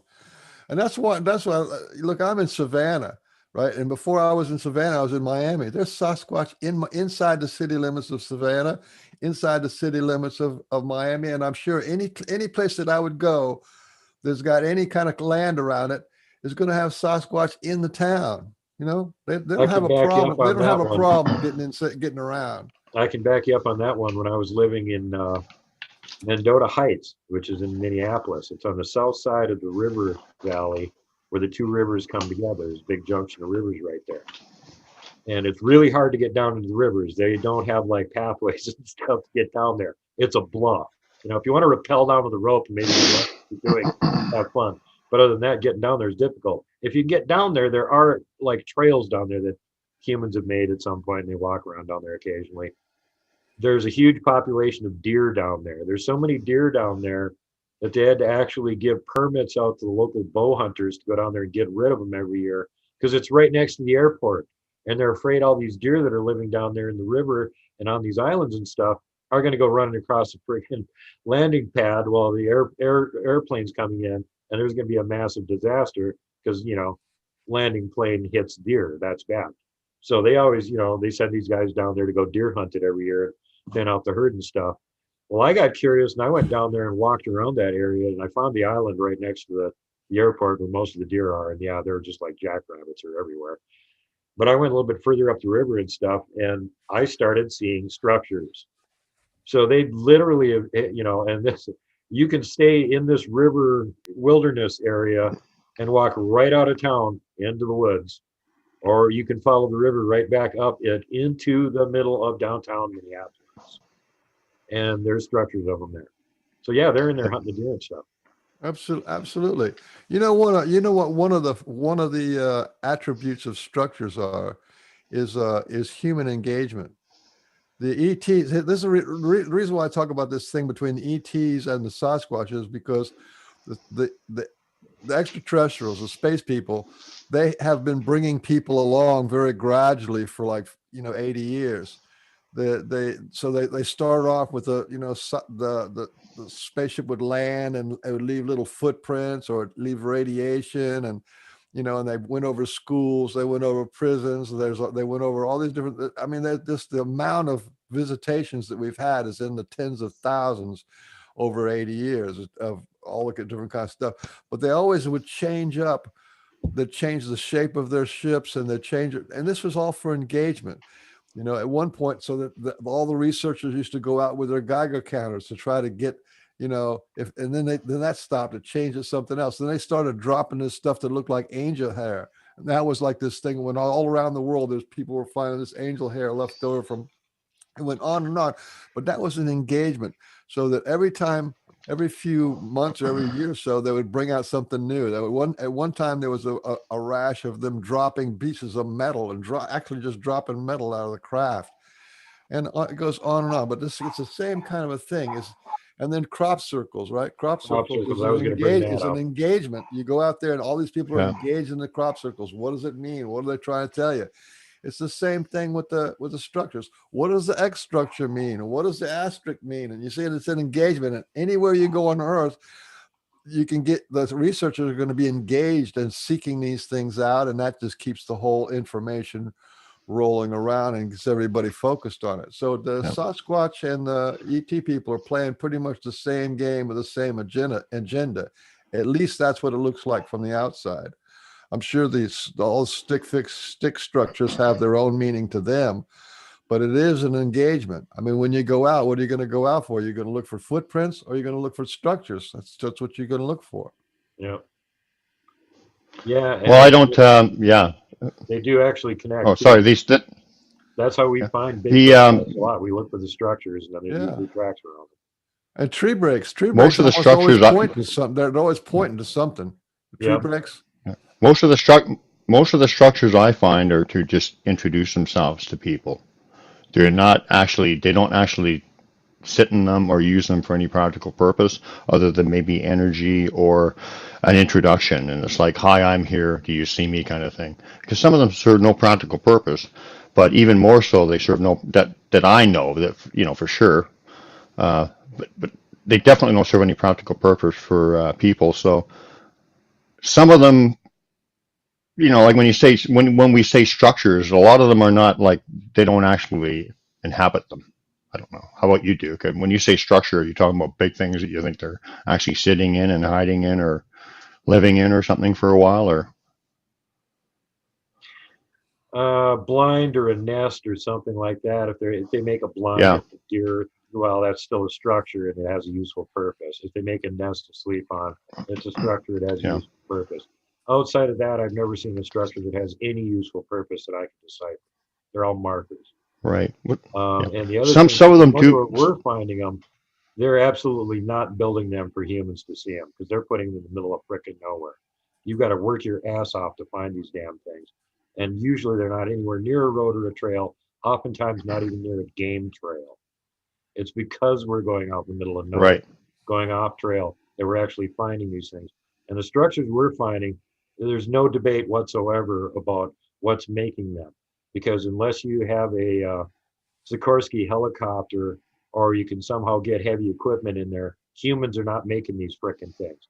These are superstructures. No, that's They're not 5 or true. 6 There's Boy stories Scouts. tall. There's Boy Scouts all over the United Yeah. States that go out there and and they Yeah, I get know. like I've heard that 500 Adam Davies BS too. I was right there at one of the conferences where he was putting out that rookie bullshit.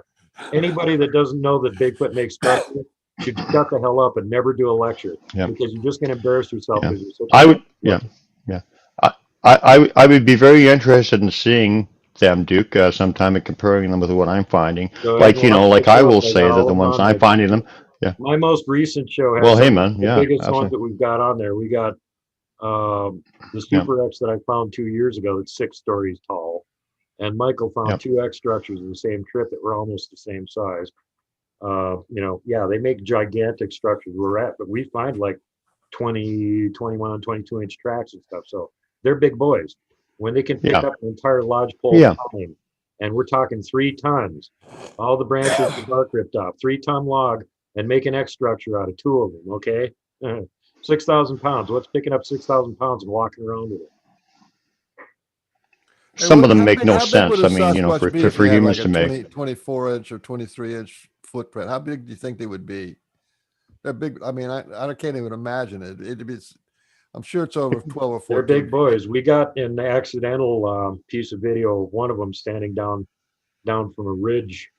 There's this trail that goes across a ridge line, and he was down in the woods on the downhill slope away from it, watching the guy go by. And the only reason we got him on video is because he wasn't actually looking at him. He was holding his camera out to the side like this, just walking along, filming over the embankment. He didn't even see him. We looked at the video afterwards, and yeah, it was like a Yeah. 12-footer standing there watching him. And we found his tracks. His tracks are 21 inches. Duke, and from my observations, there's no question that they build them around campgrounds or whatever too, and like people will say, "Oh, kids made them," but no, 100% not true. But they also obviously make structures where they live or whatever. Maybe that's what you're seeing. You're seeing Well, something that's different. exactly what we're seeing because this is You're actually seeing where they actually live. our research area. You can't get in there for most of the year. It's in the middle of a mountain range. The pass Yeah. is closed for most of the year, so you've Yeah. only got like 4 months you can. I mean, and they're not making. I mean, I can't keep all the quality control in what I'm looking at, and I'm not really a researcher, but an experiencer. But just you see them walking there, you see the tracks, you see the glyphs, you see the consistency, you see the things people couldn't. It's just you know what I mean. You just get to know what you're looking for. But that's interesting. So I'm in communication with several other researchers that kind of specialize in the tree structure thing in different parts of the world. And we're all finding, the same kinds of structures in different parts of the world. Australia, Siberia, Europe, here, same thing. Asterisk structures, X structures, teepee structures. What do they mean? Well, some of it we figured out. Yeah. And, tree snaps, those are trail markers. They make a tree snap, that's a trail marker. Here's a trail. And their idea of a trail isn't like a deer trail or a human trail where we all walk the same path.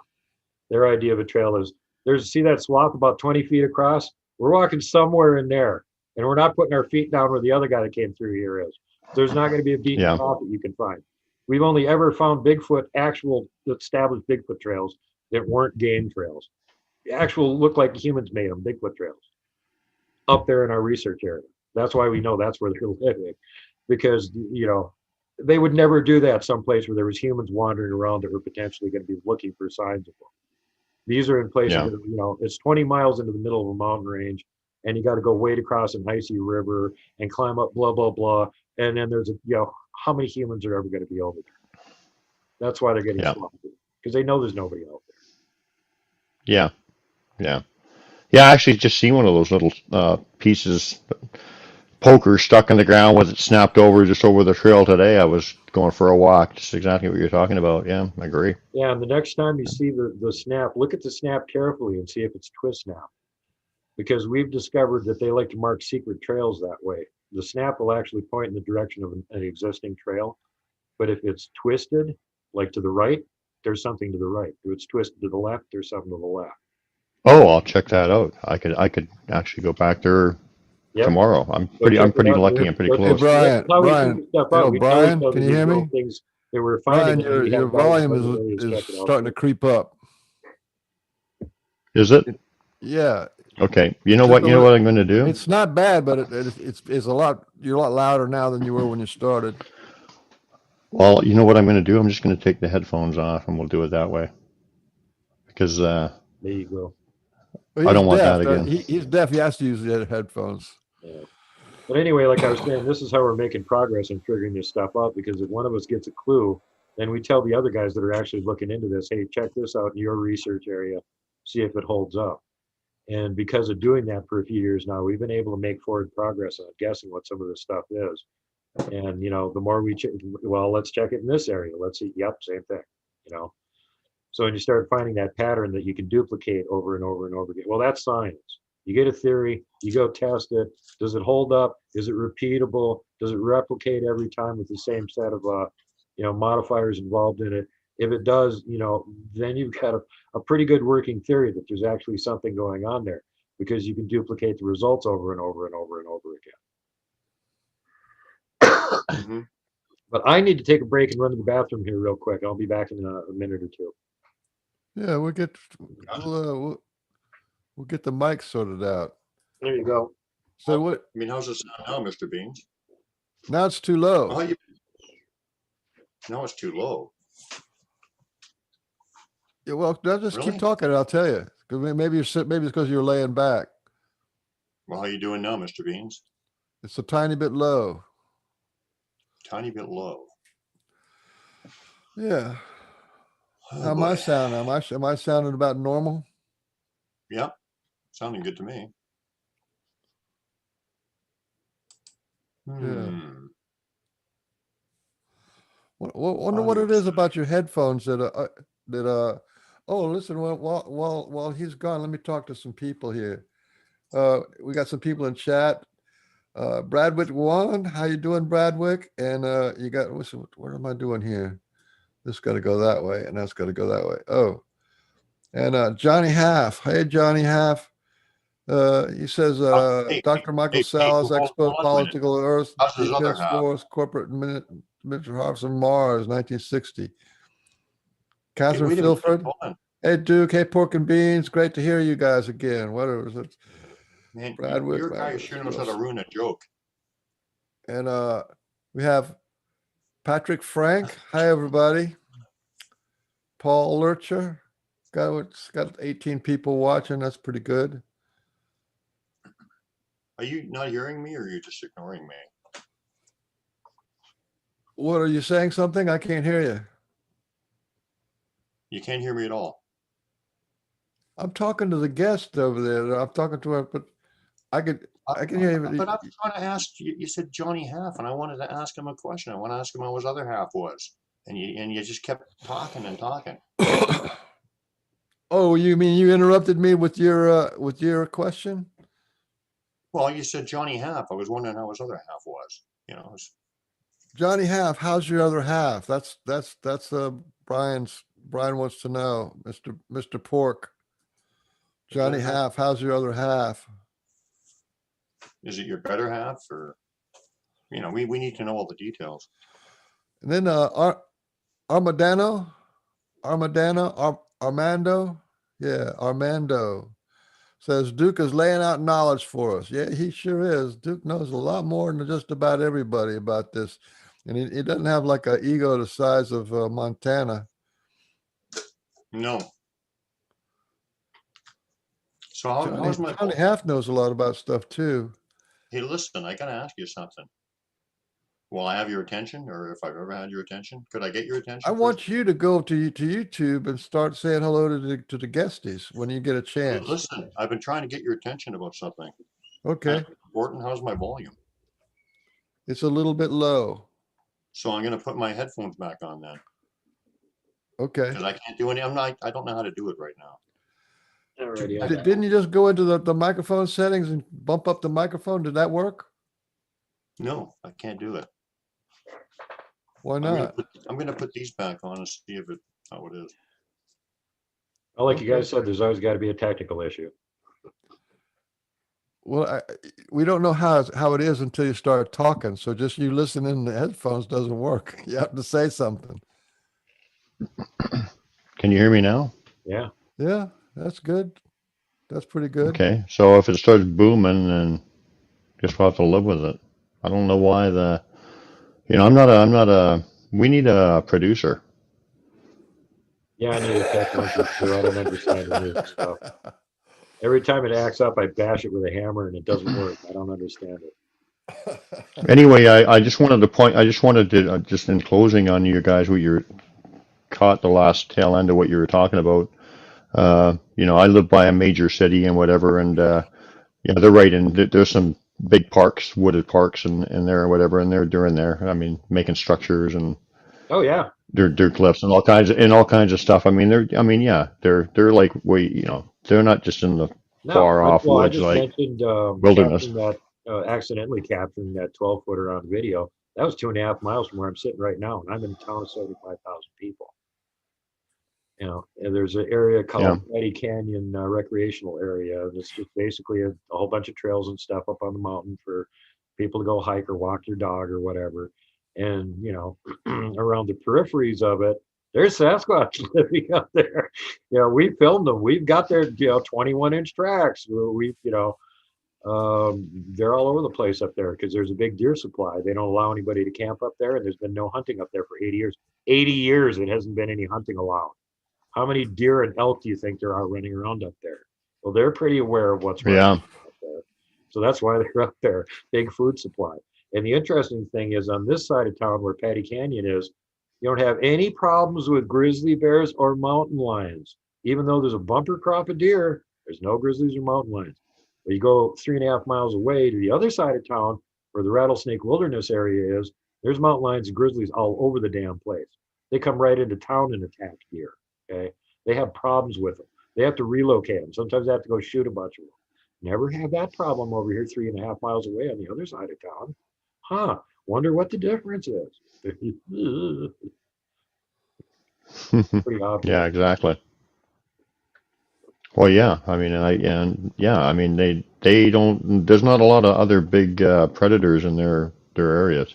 No, and that's one of the reasons that we like that one research area up in the middle of the mountains there, because guess what? There's no bears and wolves and mountain lions in that valley. Gee, I wonder why. Because you can find tracks everywhere. That's why, because they're all over that damn place. So they're not letting any predators hang out up there, which is why I think it's one of the areas they like to live a lot. Any areas where they've got youngsters, they're not going to let any predators wander around where their youngsters are. No. So you find areas where they're hanging And around, yeah, there's not going to be any bears or mountain lions or anything like that there. And we use that to our advantage. That's one of the reasons that I'm very supremely confident that when I'm up there with my team, we don't need guns to protect us from mountain lions and grizzlies and stuff because they're not there. You don't need to shoot something that isn't going to be there. If there's 12-foot Sasquatch wandering around, there's not going to be any grizzlies there. no, and I think that they also watch over the people that they know and they like, You and know, they obviously know you. So I think that I think there's that element too. I think they would be watching over you for that part. And of course the predator thing, which of course because I found that too. So yeah, I yeah. agree. Yeah, it's I interesting. agree. So that's one of the areas that one of the things I'd look for, if you go into a new area and you're looking around to see if they're around there or something, in addition to looking for what's present, like tree structures and whatnot, you can also look for other things that are present, like big predator tracks. If you're finding mountain lion scatter, you're finding bear tracks and stuff like that. Well, there's enough animals there to sustain them so that there's predators there, but that doesn't mean there's any Sasquatch around there. In fact, that's a strong indicator. They're probably not hanging around there. They might travel through the area, they might hunt there, but they're probably not hanging around there if there's big predators hanging around there. They wouldn't be there. See what I'm saying? So strong presence of lots of bear activity is a counter indicator to lots of Sasquatch activity, unless they're hunting the bears, which they do that too. But that doesn't mean Yeah, they're living there. It means they're coming into the area to hunt them. but knowing the Sasquatch as we do, being the alpha dog out there, they're going to get the prime real estate, or in other words, where they want to live. So they're the Exactly. ones controlling where they are and what. Yeah, Yeah. yeah, Well, because they're gigantic, they're super smart, they're super strong, and they work together in teams. No bear can stand up to that. And that's one of the things I have to point out to the people down in the south. They're like, why does it seem like the Sasquatch are bigger as you go further north? Well, look what they have to compete with. The further north you go, the bigger the damn bears get.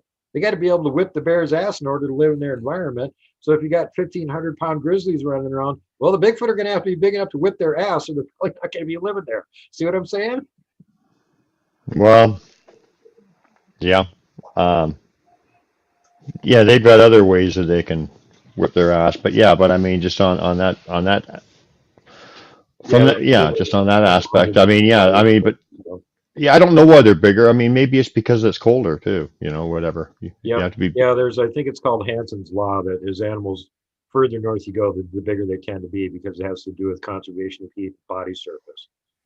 That's what So I the was more thinking. massive Yeah. and bigger they are in relation to their body surface, the more they can serve heat.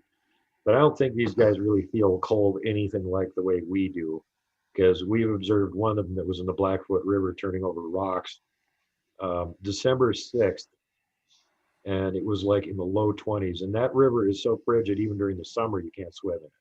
Within a minute, you'll jump back out again with your teeth chattering. And he was in there turning rocks over, like almost completely submerged for about 45 minutes. So if cold affected them, if anything remotely like how it affects us, he would have been dead. A human would have been in hypothermia floating down the river in 3 minutes. And I know that for a fact because I used to be a scuba diver. I've done diving jobs in places like Lake Superior, 42 degrees year round. I know exactly. And this freaking river is colder than Lake Superior is. So yeah, they don't feel cold like we do. No, Well, yeah, I mean, look at all the snow trackways, whatever. If they Yep. did, they wouldn't be walking around barefoot in the snow. No.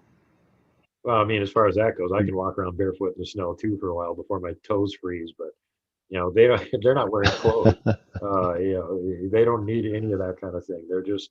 They got really thick, hide. They've got really dense structure. They put off a heat signature that's different than other animals. Well, I mean, I don't know. I mean, looking at it scientifically, I mean, polar bears do not obviously feel cold like we do. Maybe They're, there's something, they're designed for it. well, I guess the Sasquatch are too. Yeah, that's my point though, because everybody's like, "Well, gee, what do they do in the winter? Don't they get? They don't experience cold like we do. Cold apparently does not affect them like it does to us." Now, do you have four seasons where you live Oh right yeah, now? yep.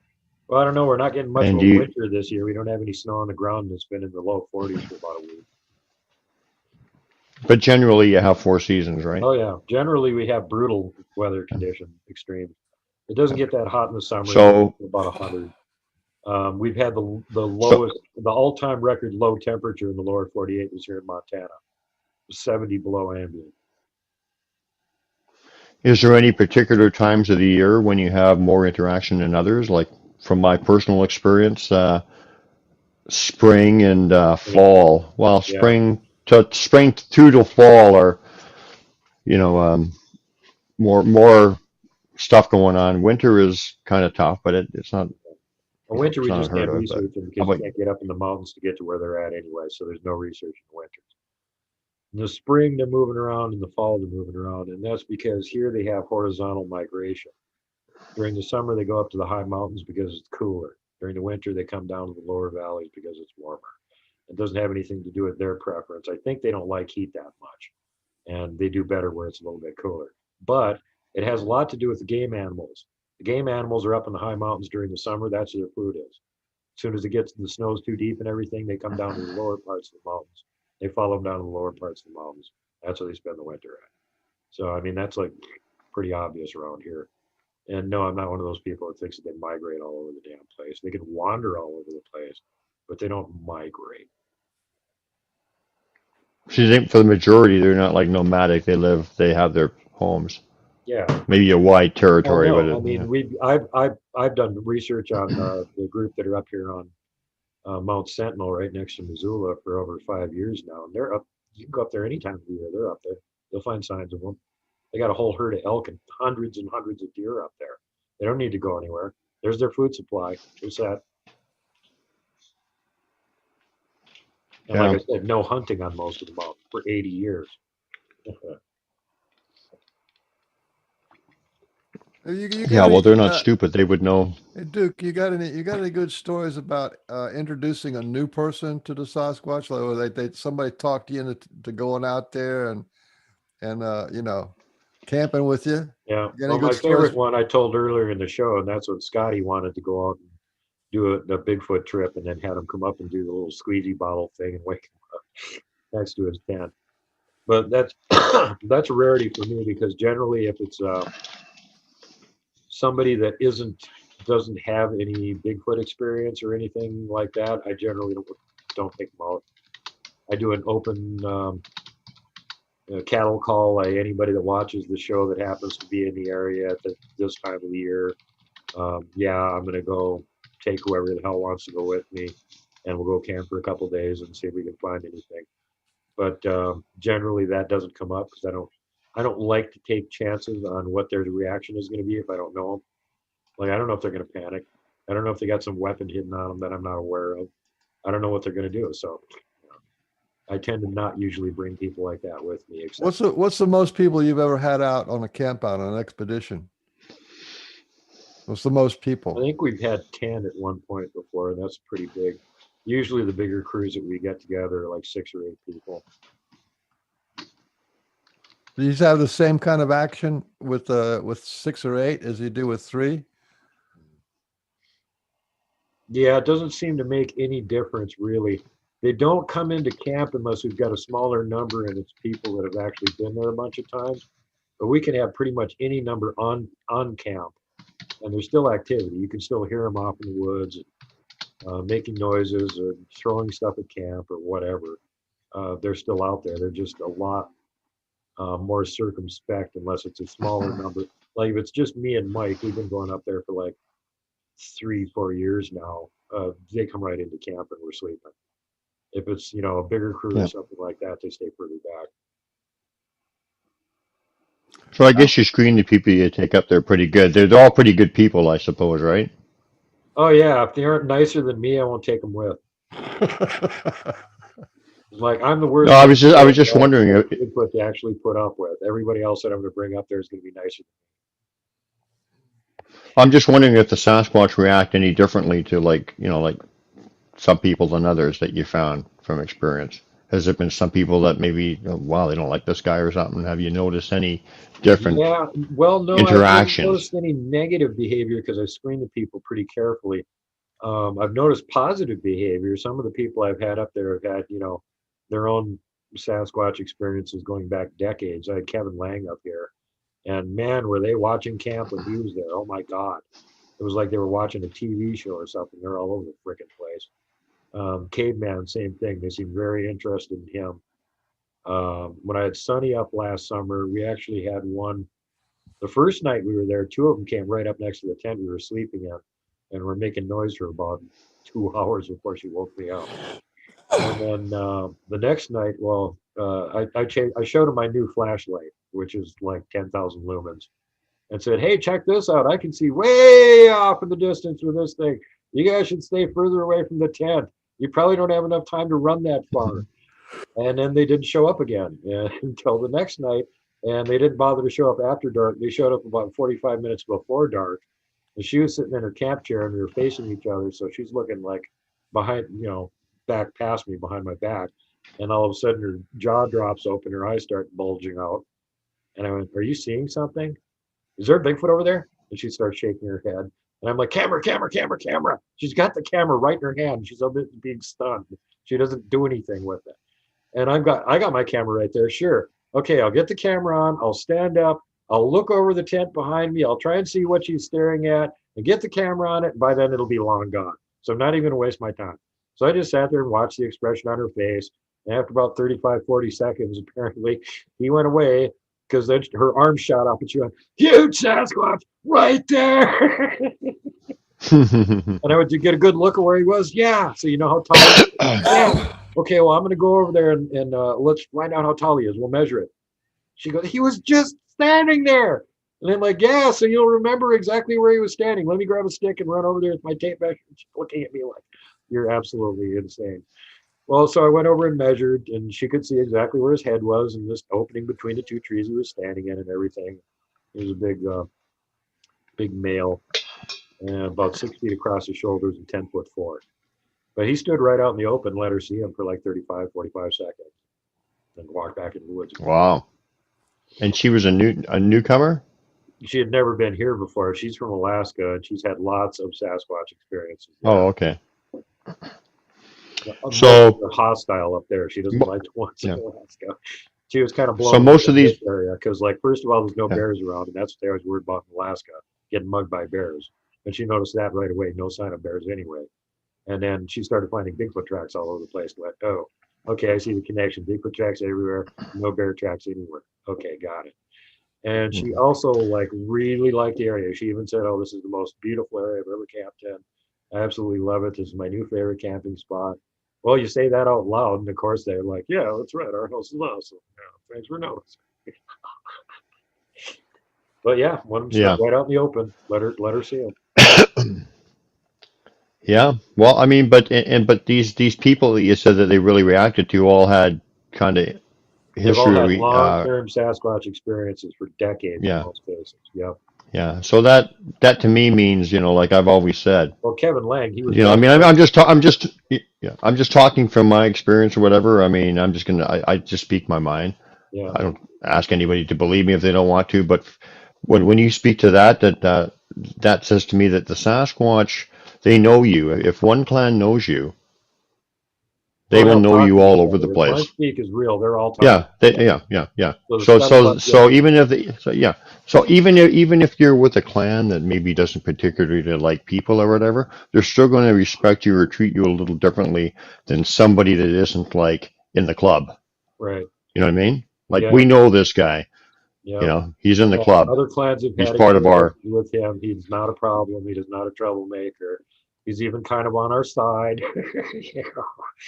Yeah. Yeah, So that's or like or yeah, or some clans will even like adopt guys and like say you're part of the family or whatever, and so they'll take care of you. They're not going to let something happen to you, and that they will all know all through the Sasquatch network. Like this guy's okay.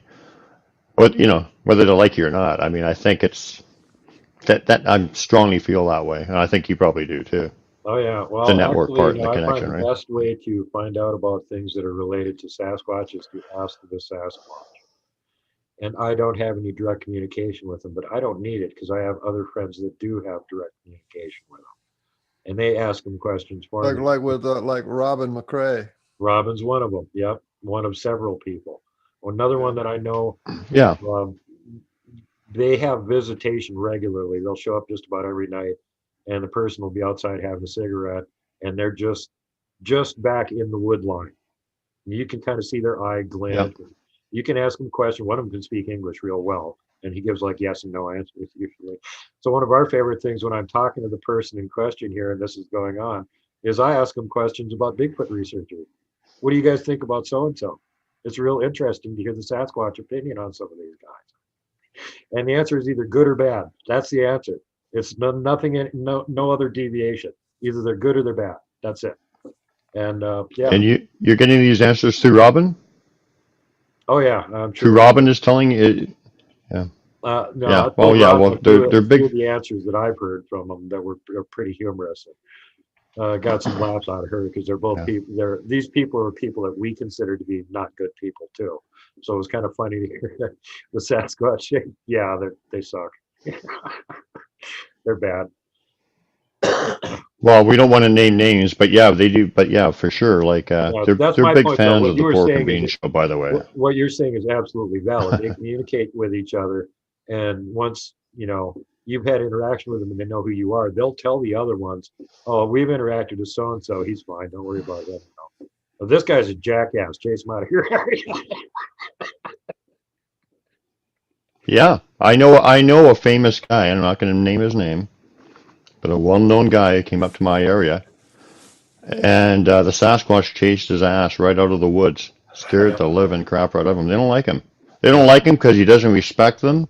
He lies about them, and he told a friend of mine I wouldn't mind killing one sometime. mhm. So they're not friends with him. Oh man. I don't think What is with this that, people happen to kill Sasquatch? That just doesn't make any sense to me. Yeah, especially now that we've already got their DNA genome sequenced and listed in zoo bank. It's absolutely pointless to kill a Sasquatch. And if you kill one, they're going to take the corpse away from you, and then you're going to go to prison for 10 years and pay $1 million fine because there's an Undiscovered Species Act that's active in all 50 frickin' states, you morons. Yeah, no, well, but aside from that, there's the fucking moral issue. They're a living being, and they're a noble, conscious, intelligent being, and you're gonna go out there and shoot it. I mean, Yeah, a lot of these boneheads are working from the false narrative that they're monsters running around in the woods. And you know which clowns have been pushing that frickin' narrative and making money off it? oh man, another researcher that shall not be named that has written books. how tall? How tall is he? I'm just joking. I really don't like naming names, but I'm just having fun with it. Because I think, honestly, it's not my thing. A lower vibrational practice, but whatever. But anyway, what did this anonymous guy say or do?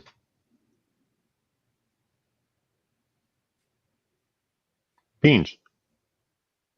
What? Oh, Well, what about it? in The books. This guy was writing books. he insinuated that the Sasquatch were cannibals and body snatchers and taking kids and stuff. That's what he said. He insinuated. It was an insinuation, which I think is worse than an accusation. Is that guy that's been turning out books, making money off the Bigfoot community for about 10 years and supposedly is in law enforcement or used to be and doesn't even have a working theory yet that he's The actually name that willing to shall put not be forward? named. It's like what was that in the Harry Potters? It was about the bad guy, the guy who shall not be named. Don't Yeah. speak his name. Yeah. Yeah, but you know what though? But this might sound, I mean, this is whatever. But the Sasquatch are like they're teachers. Like I've got a student teacher relationship with them, and the one thing they're really really pressing is no judgment, because judgment is always a negative connotation. It takes your energy down. It's negative. So we have to try to accept people and just understand that Yep. it's just where they are, It's not for us and to just kind of judge. like That's right. It's for no Sasquatch to judge. judgment. Just think of it. As soon as you start judging, you can feel that negativity. You're not in a high vibration. You're not in that where you want to be. You automatically lower to judgment. Like that Yeah. vicious circle of dog biting its tail, of judging people or whatever. It just keeps you in that low vibration, and it's like a contagious disease with people. We gotta quit that cycle. Yep. That's what the Sasquatch are saying, man. Yep. Right, Mr. Beans? Well, that brings me to another interesting point, and that is that I'm fascinated with the people, and maybe Duke can go on about this. But there's people who come into the Sasquatch thing with one idea, one headset, and then if they actually get in there, they start to see something different, and it evolves. I mean, it goes from one end of the spectrum to the other, and at the high, sort of at the woo woo end, there's people like us who feel like we're connected. We feel like a part of a family, or we feel like we're part of a tribe, and there's like this great pride and with being with them. But that's a far way away from the people who think of monsters. Have you ever seen and noticed how people change over time from being in the field and connected to Sasquatch? Well, I've seen that plenty of times. And of course, I've been watching the community for 40 years. And people evolve. They come into the community, they see something run across the road, and all of a sudden they want to do Bigfoot research, and they go in with it's an unknown hominid running around the woods, and then after a while they figure out that's not right, or they start out with some kind of monster running around the woods, and after a while they find out that's not right, and then their opinion evolves as they go along. So, you can't expect everybody that gets involved in the community to start out on the same page as the guys that have been there 40 years or something.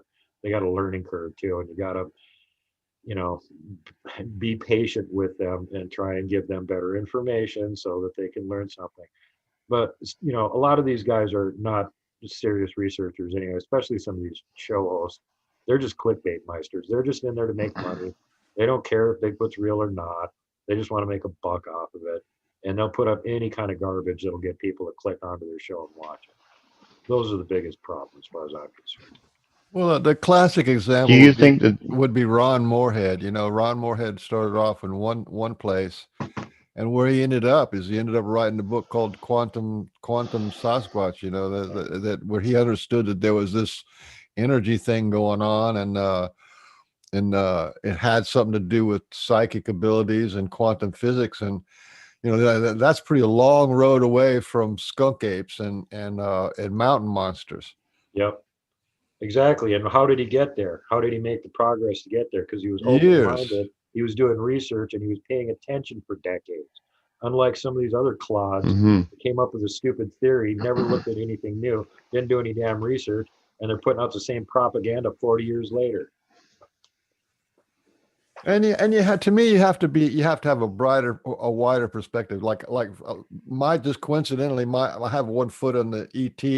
I've been on craft and another one in here, but I've also researched consciousness, like the near death experience.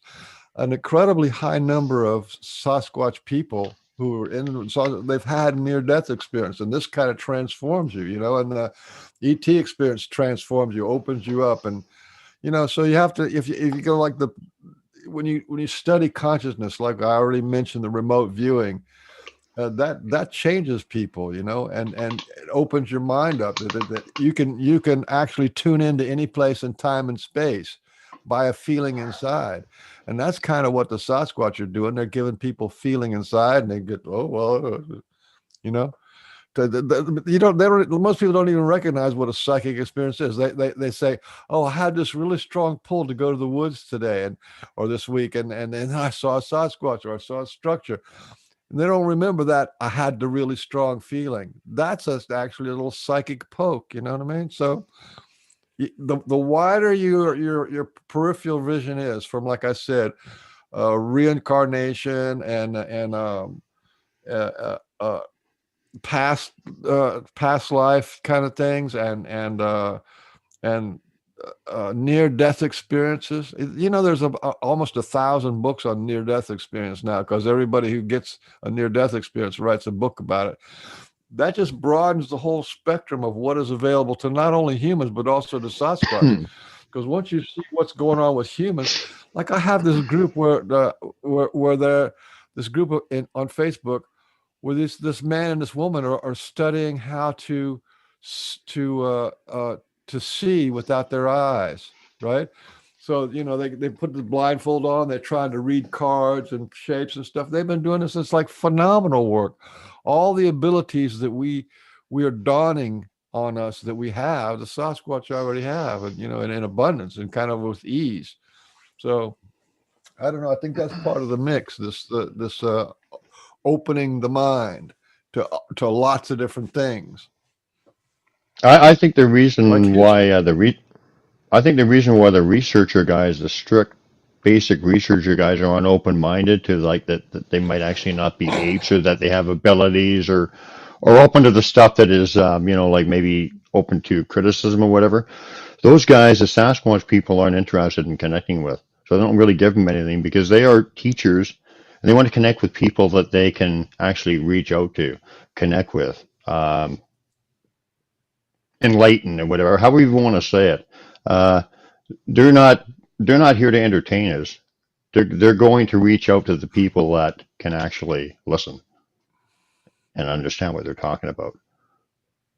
So I think you're right. I think that's a huge difference there, Duke. As to why the people who are, for instance, like to why if, and I really don't like criticizing anybody. Everybody is in their own place and they're there for a reason, and that's fine. Yeah.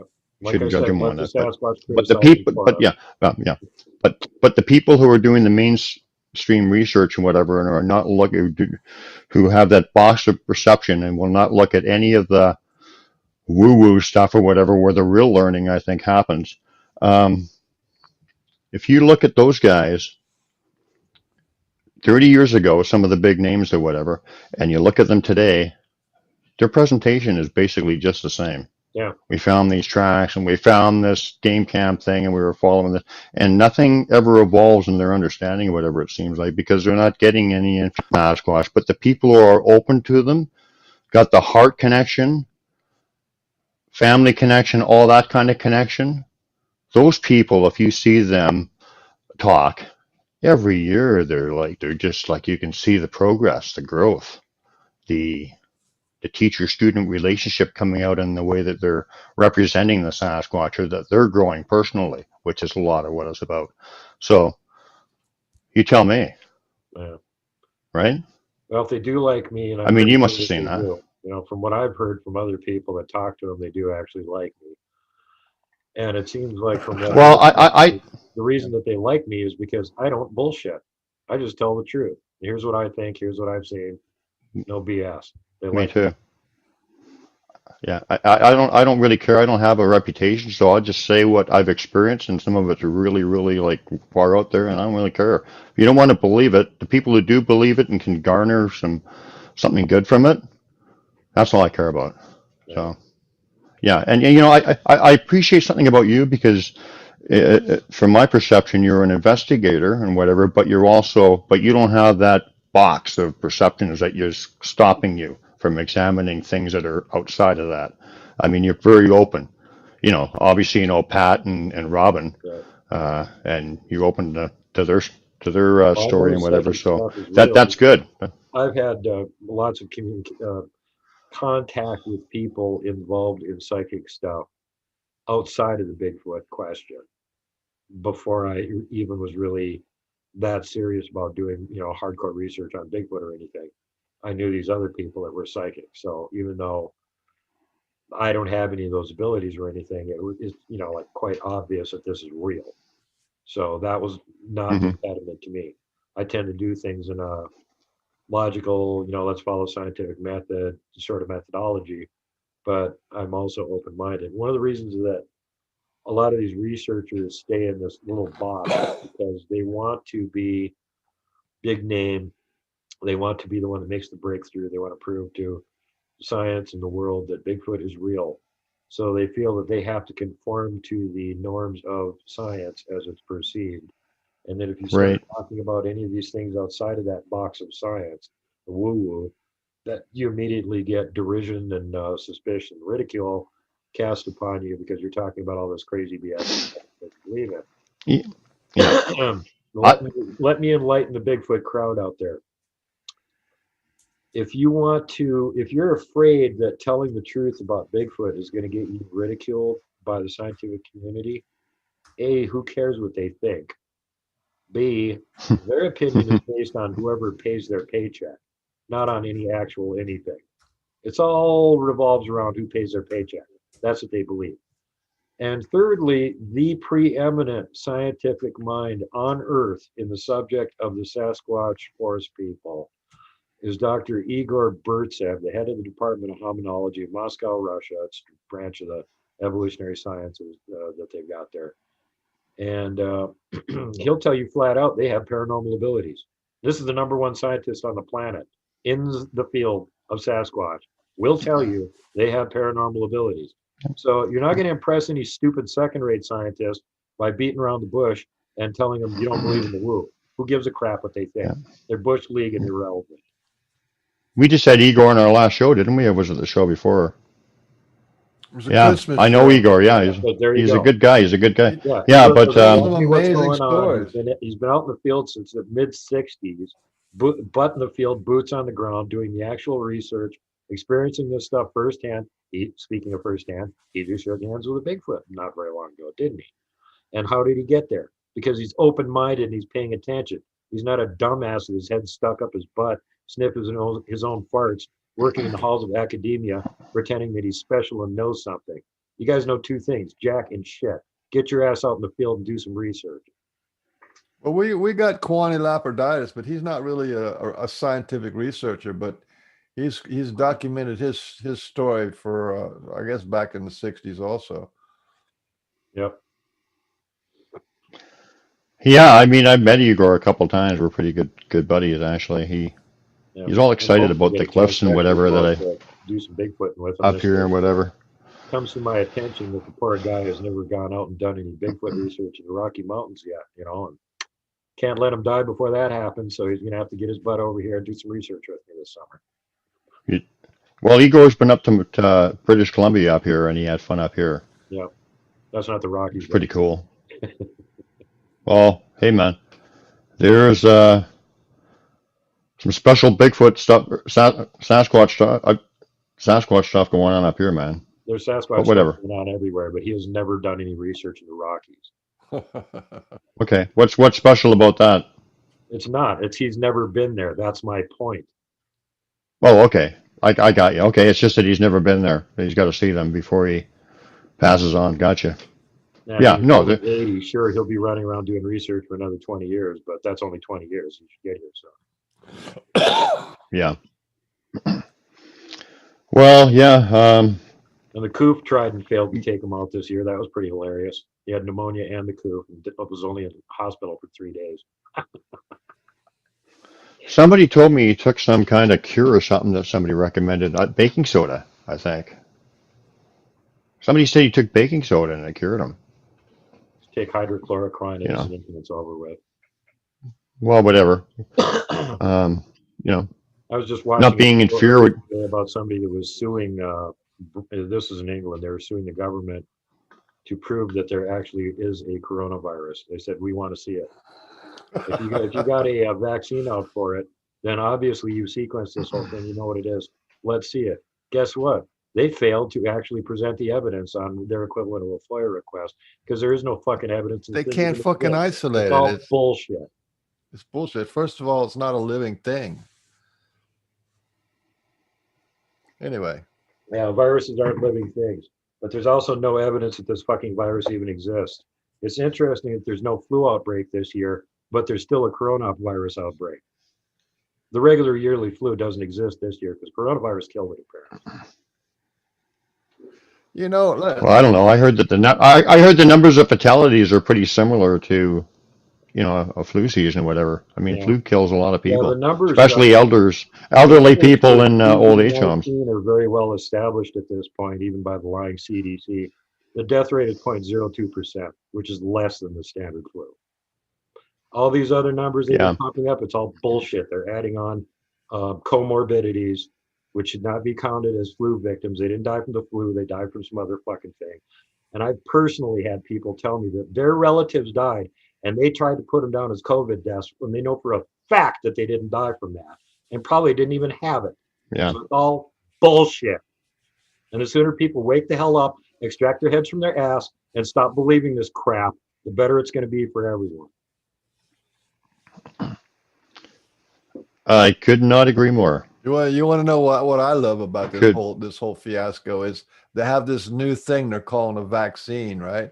The Pfizer vaccine. They're calling it a vaccine, but in order to be a vaccine, it has to do two things. One is it has to keep you from getting the flu, and two, it has to keep you from transmitting the flu. Okay, so that's what the definition of a vaccine is. This is chemotherapy for a cancer you don't have. Yeah. You catch that live video where they were Yeah, rolling it out and they gave the shot to that one little nurse to show how safe it was. She collapsed. And she's now dead probably because nobody can find her. And they would have definitely had her on social media again, trying to calm the panic if she was still alive. So A, it ain't safe. B, it ain't effective. And C, if it's being rolled out by Pfizer, go do some research. They were working with Nazi Germany in World War II. Pfizer makes chemotherapy. That's Yeah. how they started. I just heard about a lady today, a guy's sister. She was his older sister, and she took the shot about a week ago, and she's dead today. And he said, she was okay when she had took the shot, and she passed away. Yep. So who knows? whoa. Not safe. Not safe. That's how. Yes, he No, well, I finally mean, admitted that the thing actually originated at a bioweapons lab in Wuhan, something we've all known about for a year. It's finally reaching the mainstream now. well, I mean, I've heard. I may as well go all out on it. I guess I've heard. China or whatever our adversaries, or well, I'm Canadian, but adversaries of the states, my neighbors, know that they can't take you guys out militarily, but they could take you out by splitting the country apart. Yep. And sure looks like there sure looks like they're doing They a also hell of know a they nice can weaken job with the it. rest of the world by releasing a bioweapon on everybody simultaneously and take down Well, everybody's yeah, economy. yeah. Well, that releasing that big hoax, but not only that. Just look at all the division in the states right now. That's all part of it too. It's all part of control, fear, pushing their agenda. Yep. I can't see how people can just be, uh, take my, like it just like, I don't know. People are just blind. They can't see through this, Well, they stupidity. don't I do mean, any. They've been teaching people for decades to blindly trust their leaders and don't do any research. So all the ability for them to do any rational thinking or any research is completely out the window. Most of these people couldn't figure out how to research a story if their life depended on it. So they get nothing but BS propaganda. And you got networks like CNN and MS-13, NBC pumping out crap that Joseph Goebbels would be very proud of had he been able to achieve that level of pure crystalline 100% qualified bullshit that they put out on a constant basis. The mainstream media is like yeah, so foul. yeah. They're like Ju- foul. They're enemy combatants. They're trying to destroy the country. I have a Yeah. feeling they're all going to be held responsible for that very soon. Hey, I saw Joseph saw Goebbels, a yeah. Twitter today, right? They had this whole thing about, oh, we got to impeach Trump because he started a riot and people died. Yeah. I saw If I they saw manage to Twitter. pull an impeachment off within a week, as they're trying to do, that means that they're going to impeach him like 3 days before he's leaving office anyway. Why are they trying? It's crazy. But anyway, so here's what happened is that this is like a couple days after that, right? the big riot. They call it a riot. These people just stand around holding their flags. They weren't rioting at all. No. But there was a video clip of the actual moment they went in the doors to the Capitol building, right? Yeah. The doors were open from the inside. And They let 'em in. on one side of the wall, there was 3 police officers. On the other side of the wall, there's the police officers, and they were waving the people in. Yep. That's how they broke in. That was the violent Yeah. rioters. They let them in. Yeah, and And then there were there's infiltrators in the mob that were causing all the problems there. It wasn't any of the Patriots. The Patriots had to beat some of their asses to stop them from breaking shit. yeah, but I mean, they went to there's a regular trail that the tourists go through, then it's all lined off, and they just walk these people down the trail. Then the psyop happened, but anyway, it was all show business. It wasn't real. Yep. It was a convenient excuse for all the rhinos and losers to back down Well- from supporting anything and go, oh, well, we were going to support it, but no, the police here shot an innocent protester, so we're going to turn against the president. Fuck you, losers. We knew you were going to do that to start with, and you're all going to be held responsible for it. I mean, yeah, the mainstream media is just a big propaganda machine. I mean, I actually literally know people, and I mean, people who literally only watch the news and actually believe it or whatever. Like, I know a guy, I was talking to him, and he never, he never heard, he never heard of the Antifa stuff and all that stuff. And I said, isn't it funny how, like, right after, I guess we may as well get all right into it. After Biden got elected, isn't it funny how all the occupations and everything stopped, all the violence, all that stuff just completely stopped? And I said, isn't that a funny coincidence? The guy never heard of it because he only watches the mainstream media. Like it's just like people only watch the mainstream media, got no frigging idea what's going on. It's just like completely brainwashed. A Like, lot of us I think. Listen, I'm not a political person. I think, and I hope I don't insult anybody, but I think politics is a broken system. I think something's got to, whatever evolution we're going through, it's got to be completely different the next time. But the thing, yeah. But the thing is, they just proved it. They threw the Constitution down the toilet and went ahead and certified illegitimate votes. You're traitors. Sorry, you know what happens to traitors.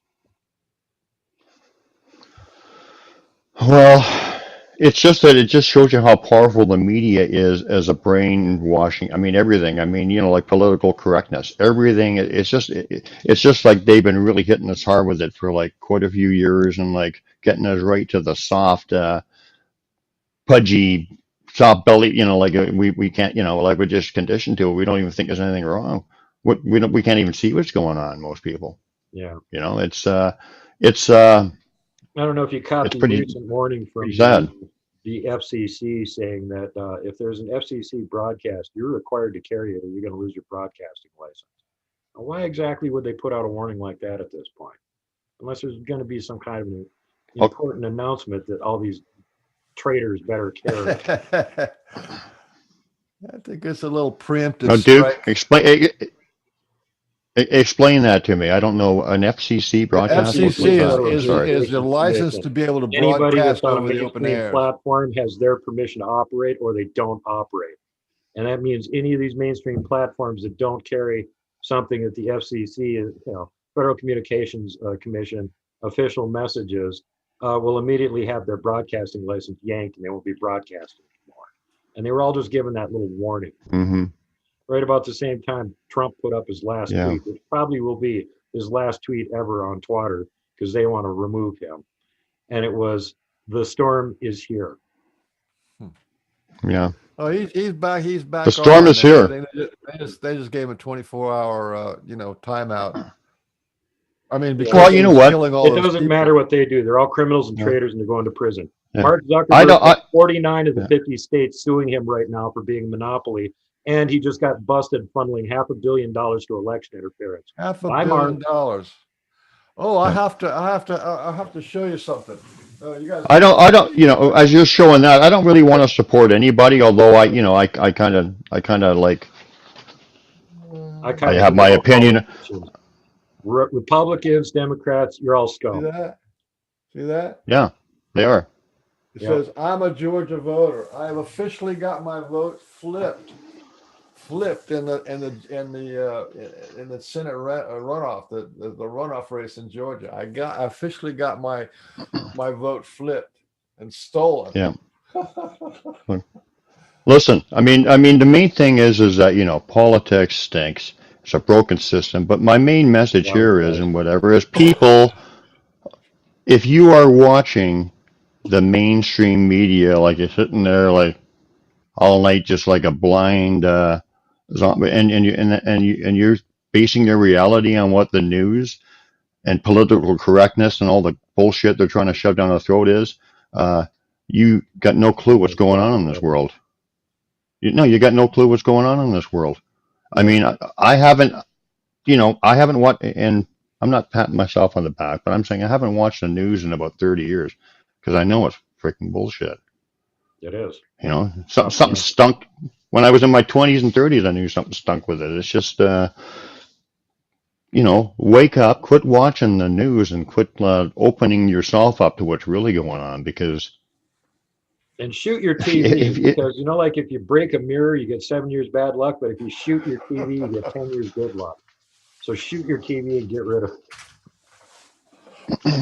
well, I've got an American girlfriend, and we're getting married, I guess in March, and we're going to go buy some property up in BC here somewhere, and hopefully backing into like a woods and whatever and stuff. And she's saying, why don't we just get, like where we can maybe have like a, uh, oh, word escaped me. Anyway, where the Sasquatch live in your backyard. You know what I mean? Like Yeah. the word, it's a common word I've used a million times, but habituation. Sorry, right? But and she said maybe get rid of the internet and all that stuff, and just kind of live like before all, that, because because the internet and even stuff on the net these days, and even in the Sasquatch world, as you know, I mean, everybody's going off on a lot of people are going off on these wild tangents, and it's just like, it's too much information for me, and it's just getting me unfocused on what I have to focus on, which is me, my spirituality, my vibration. It seems like it's egos, everything is going, I don't know, man. It's just like, it's a mess. Yeah. Well, again, like I like to point out, and I'm going to hammer this one again. It's the clickbait artists that are causing a lot of it because they're just in it to make a buck and put out an interesting story that's going to get people to tune in and listen to their show. And oh, Bigfoot ate my dad's Winnebago. Tune in at 8 o'clock tonight. Yeah, whatever. So you're giving people bad information, and these people that just are new to the community, don't know anything about Sasquatch, are trying to get facts. Can you imagine what it's like for them? There's tons of information out there, and most of it's bad.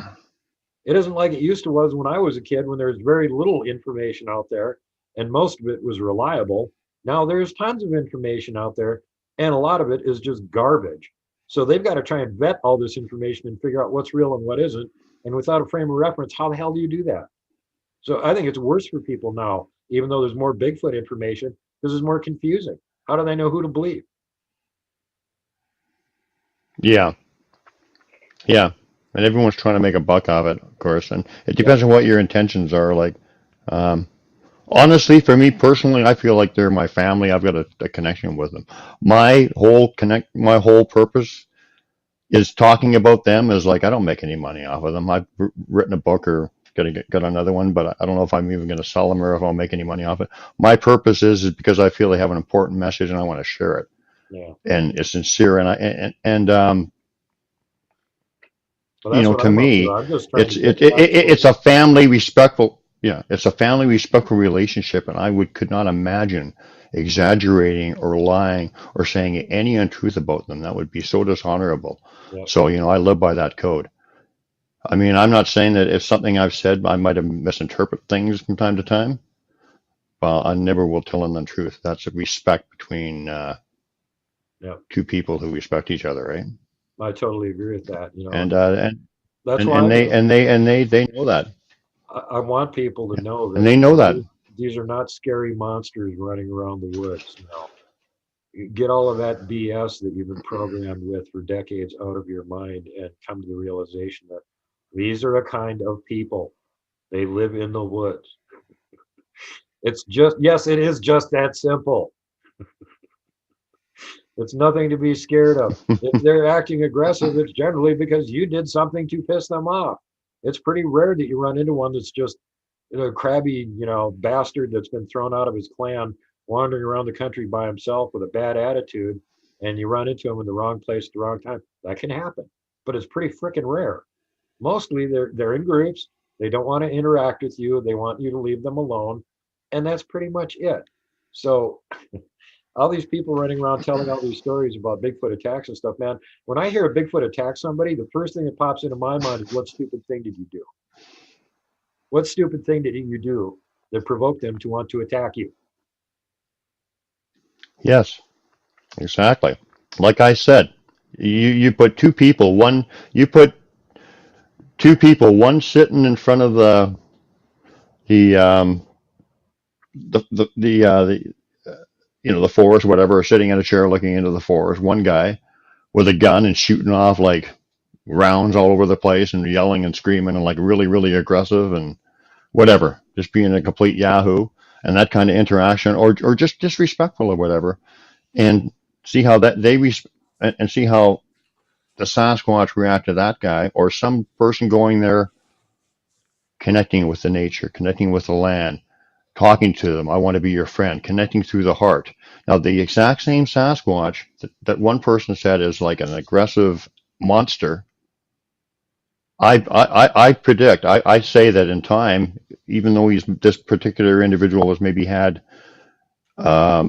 interacted with more people that are aggressive or not respectful to them, I believe they may not even come out and interact with that person, but eventually, but they would treat them in a different way. You know what I mean?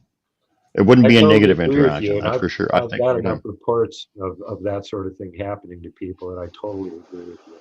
And I think their attitude about the humans that they're potentially going to interact with is all just based on you, your attitude, what you're Yeah, doing, how you're acting, what your intentions are. That's how they're going to treat you. If you're aggressive, weird, pissed off, they might be aggressive, weird, and pissed off back to you. So that's not a good attitude to go in there with.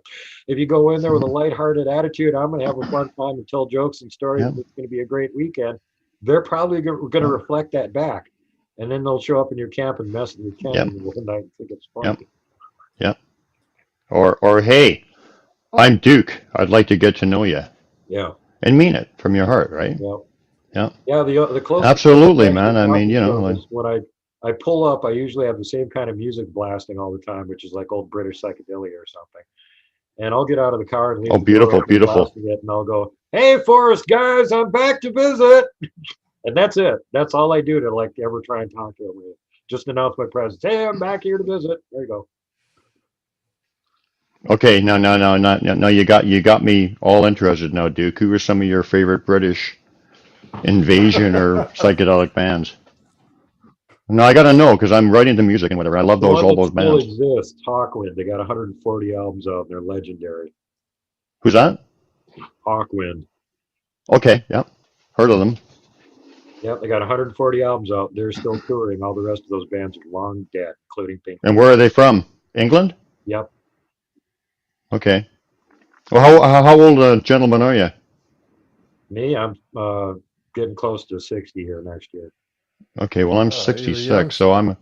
I'm a little ahead of you. So like I grew up in the era of like like well, of course the Beatles, the Kinks, who Yeah, I just absolutely love. The they're all Stones, the popular. Who's, Good. Zeppelin, all those kind of bands were just like what an era. Just like that those 10-year period was just like whoa, an era in music. Anyway, so yeah, I think that the Sasquatch will interact with you according to how you interact with them. Like for instance, if you walk into just like any human, because they are humans. If I just start walking into your house, kick the door in, start setting up cameras and taking pictures of you, you're gonna say "fuck you," Yeah. right? If I come to your door and knock on your door and say, "Hey, I'm Brian. Can I introduce myself?" Whole different reaction, a whole different interaction you're gonna get if it's coming from your heart and it's sincere.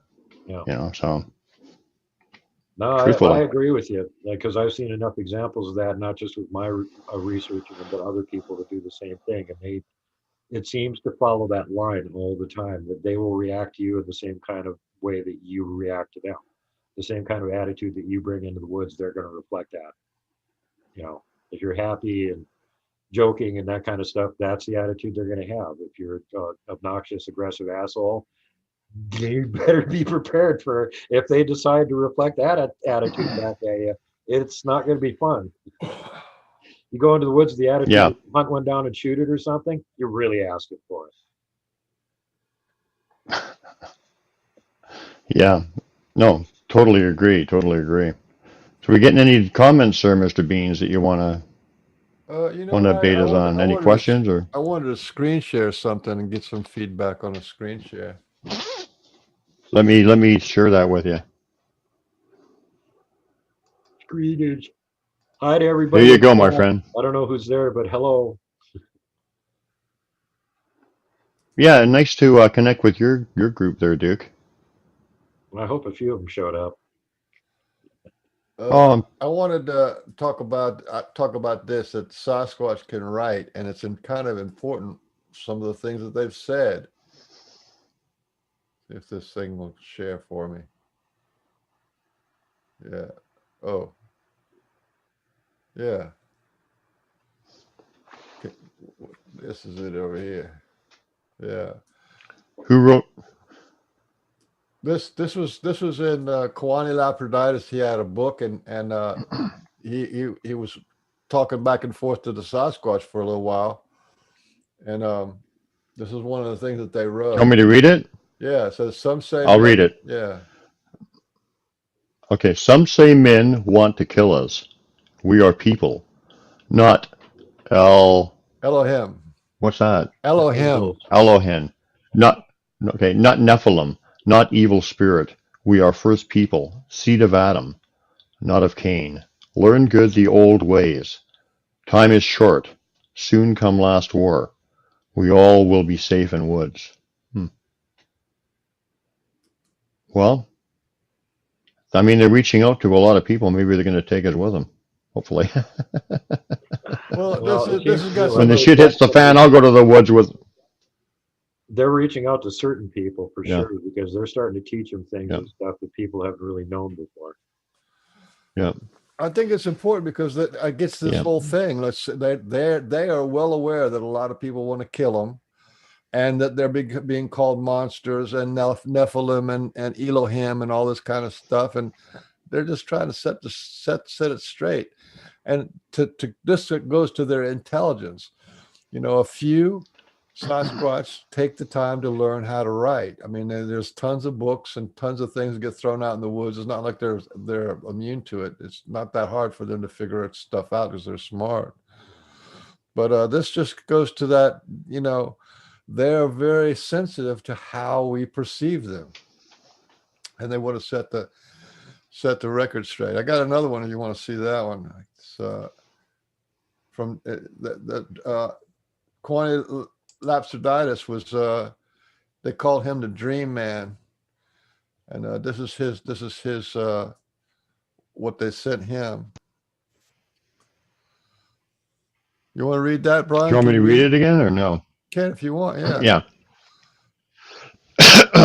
Excuse me. Dream man. This what Pushoma tell to write. Our people come here before time of Therapus. God send us here on ball of light. We build great city of stone on these mount. We are here to watch over what God create. Nothing is new in your people create. Many time humans make machines and city, then make war and destroy, and then start over. Ain't that the truth? Ain't that the truth? And we're kind of in the middle of that now. Yep. Yep. Lots of humans are Well, huge yeah. dumbasses. Well, I always believe in a positive outcome, so I think sometimes we have to go through some growing pain. So we'll come out of it on the good end eventually. But Yeah, it seems like Earth is a learning planet. We're all basically here to grow and learn. So yeah. that being our job, take So advantage what of it. Grow, learn, be nice. what have the Sasquatch people taught you or whatever about? Have they taught you anything about yourself? Because some people say, like for me, for instance, I I will say that I went in trying to learn about the Sasquatch and I really found out about myself or whatever. Mhm. Have you had that experience in any context? Have they Mm, taught you anything about you from your I relationship or don't. experience? I generally don't think of anything in philosophical terms, so that isn't a thought pattern I would bother to pursue. I'm Okay, sure that there's been fair some enough. sort of an effect on my behavior, but I can't immediately name anything. But I would say I would be fair to say they probably opened your mind up to possibilities you never considered before. Just the subject alone. Yeah. And not only that, probably some stuff you've experienced has had made you think, maybe there's more here Well, than here I'm I am thinking, or advocating possible. for beings that most people don't even think actually exist, and I'm actually worried about their continued survival. So, yeah, that's probably a little bit out of the ordinary. Yeah, yeah. Do you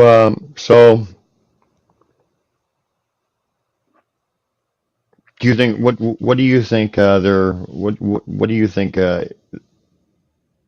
is endangering them? Just our handling of the planet and just that. I mean, the possibility of war, Ignorance is a big just part of it. decimating the forest. The fact that people are being kept ignorant of their existence, I think, is the number one threat against them. As long as the government can convince people that they're imaginary and they don't exist, they can run their agenda. They can put them in a lab and do an experiment on them. They go gun them down, anytime they want, get away with it. And especially if people keep thinking that they're not humans, that they're monsters. Oh, well, humans naturally want to kill monsters because monsters are monsters. So classify something as a monster and people are all in favor of gunning it down. But you reclassify it as, hey, those are us, just bigger and hairier. You don't have any right to shoot any of them. Okay? They're people. Leave them the F alone. Oh, that's a whole totally different can of worms now. You don't want to give the Sasquatch rights or anything. Then you couldn't just go around and indiscriminately kill them whenever people are getting pictures of them and you don't like them interacting with them. And you can't just, round them up and use them for military experiments because now they're like actually presumed to be humans that have rights, right? That's the big problem as far as I'm concerned. And the Sasquatch have a lot of wisdom in teaching that, you know, people, some people, some people definitely don't want to get out there. I mean, they don't want to, people don't want us opened up, our minds opened up, and our hearts opened up, and our knowledge And opened up, and to see through the bullshit. They don't want, the Sasquatch are opening is up to all that stuff. So they definitely, they've got a lot of reasons for not wanting them known, uh, not being, not approving of them or whatever. I mean, I'm if, convinced part of it is biblical too. Think about it for a minute. We disclosed Bigfoot. Bigfoot are like physical beings, but they have paranormal abilities. So wait, you're telling us there's magical giants wandering around. What other book have we heard things about magical giants? And yeah, the Bible. They really don't want people looking at that. why is that? Paul Doctrine has been editing the giants out of the historical record for 100 fucking years. And every time they find giants' bones, the Smithsonian comes and scoops them up for further study, at which point they mysteriously lose track of them, never to be found again. Oh no, that's not true. They have a very sophisticated, research center at the bottom of the Atlantic. That's Yeah. where. Yeah, it's where all it's the sunken city of Real, where Cthulhu lies still sleeping, but his minions are busy researching the giant bones we're dropping down. What's your take on that, Duke? Why are they hiding that information from us? I mean, it's probably very obvious, and I could probably. Same thing. It goes against the whole BS science dictum that they're trying to push. There's no such thing as supernatural. Everything is hands on flesh and blood. Nuts and bolts science. That's the Smithsonian's dogma. And I do mean dogma. They are not a scientific entity and have never been. They're there to control the narrative on behalf of the government. And that's what they've been doing for over 100 years, courtesy You're of the talking about Paul the Doctrine. Smithsonian now? Is that what you're talking about? Smithsonian. Yes, Hey, you know what those guys, you know how those guys how we got the Smithsonian? Because the Smithsonians were on the border between Scotland and England, and they were selling arms deals back and forth. Every time England and Scotland had a war, they would be selling the arms because those guys had so much money. Uh-huh. So basically, it's the Smithsonian's arms dealers Yeah. and war profiters. That's where it started from. Far as that goes, that's essentially what the Rothschilds are too. They've been doing that Same for thing. hundreds of years. They fund both sides and then they make money off the wars. And they start the Exactly. wars so they can fund both sides and make the monies off the wars. And then control both Yep. countries They can't because of the lose. It debt. doesn't matter which side loses, they're going to get paid back by both of them. So they make money off it. Start a war, fund both sides. Yeah. Yeah. Oh God, we got all kinds of comments here, guys. I'm looking at our. Shall I go over a few of them? Yeah, yeah. Say hello to a few people.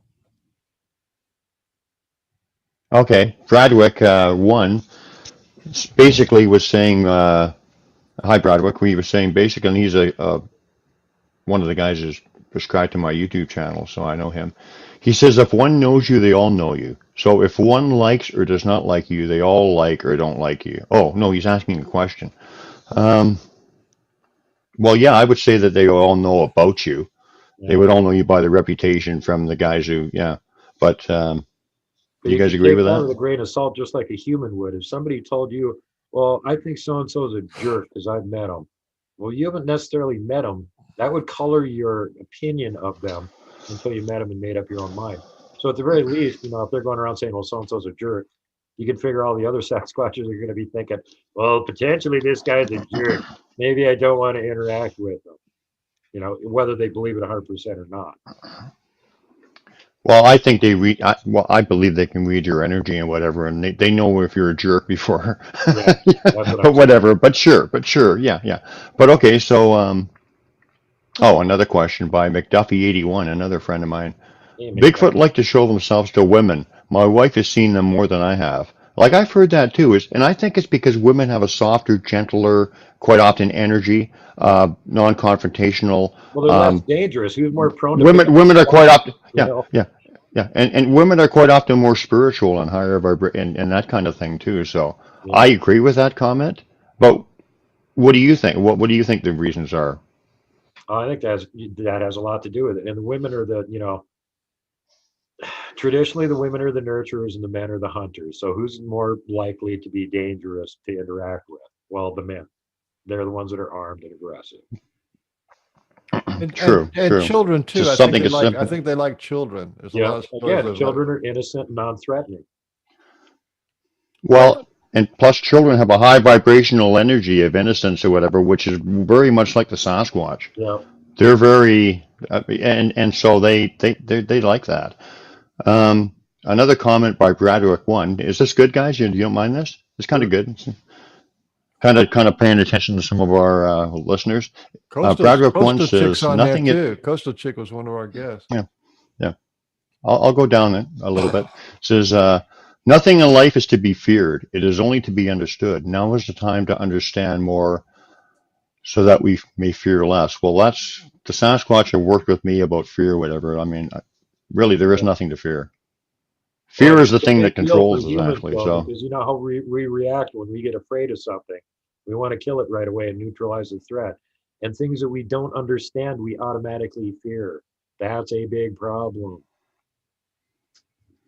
huge problem. Yeah. Oh, well, we got some pandemic. Oh, oh, McDuffie 81. Pandemic I like seeing Brian get angry about this. Yeah, I don't think I've ever swore on one of the shows before, but this is good. I used to work in a sawmill, so I know all the swear words. Okay, well, anyway, that's a few of them. Maybe we can go back to that in a bit, or um, yeah. Anyway, yeah. Thanks, guys. Thank you, everyone, for listening and stuff. So Yeah, how did everybody in that's chat cool. from So, Vancouver that made it? did you want to read any comments out or talk about it, or any questions or something, or for us or anybody or? Who you asking me? Yeah. Did anybody from your chat want to ask any questions Yeah, well, if or there's any anybody comments or anything? asking Or any questions, go ahead and fire away at it. You know. okay, okay. No, I was just there. Okay, that's fine. So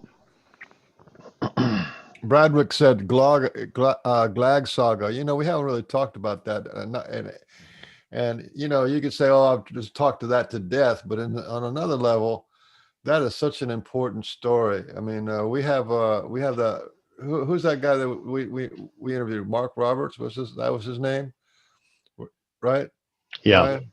Yeah. Well, and he was yes, yes, another person like that. But that Glag story is, I think one of the things that like turned so many people into the heart side of the human side of the human Sasquatch connect there.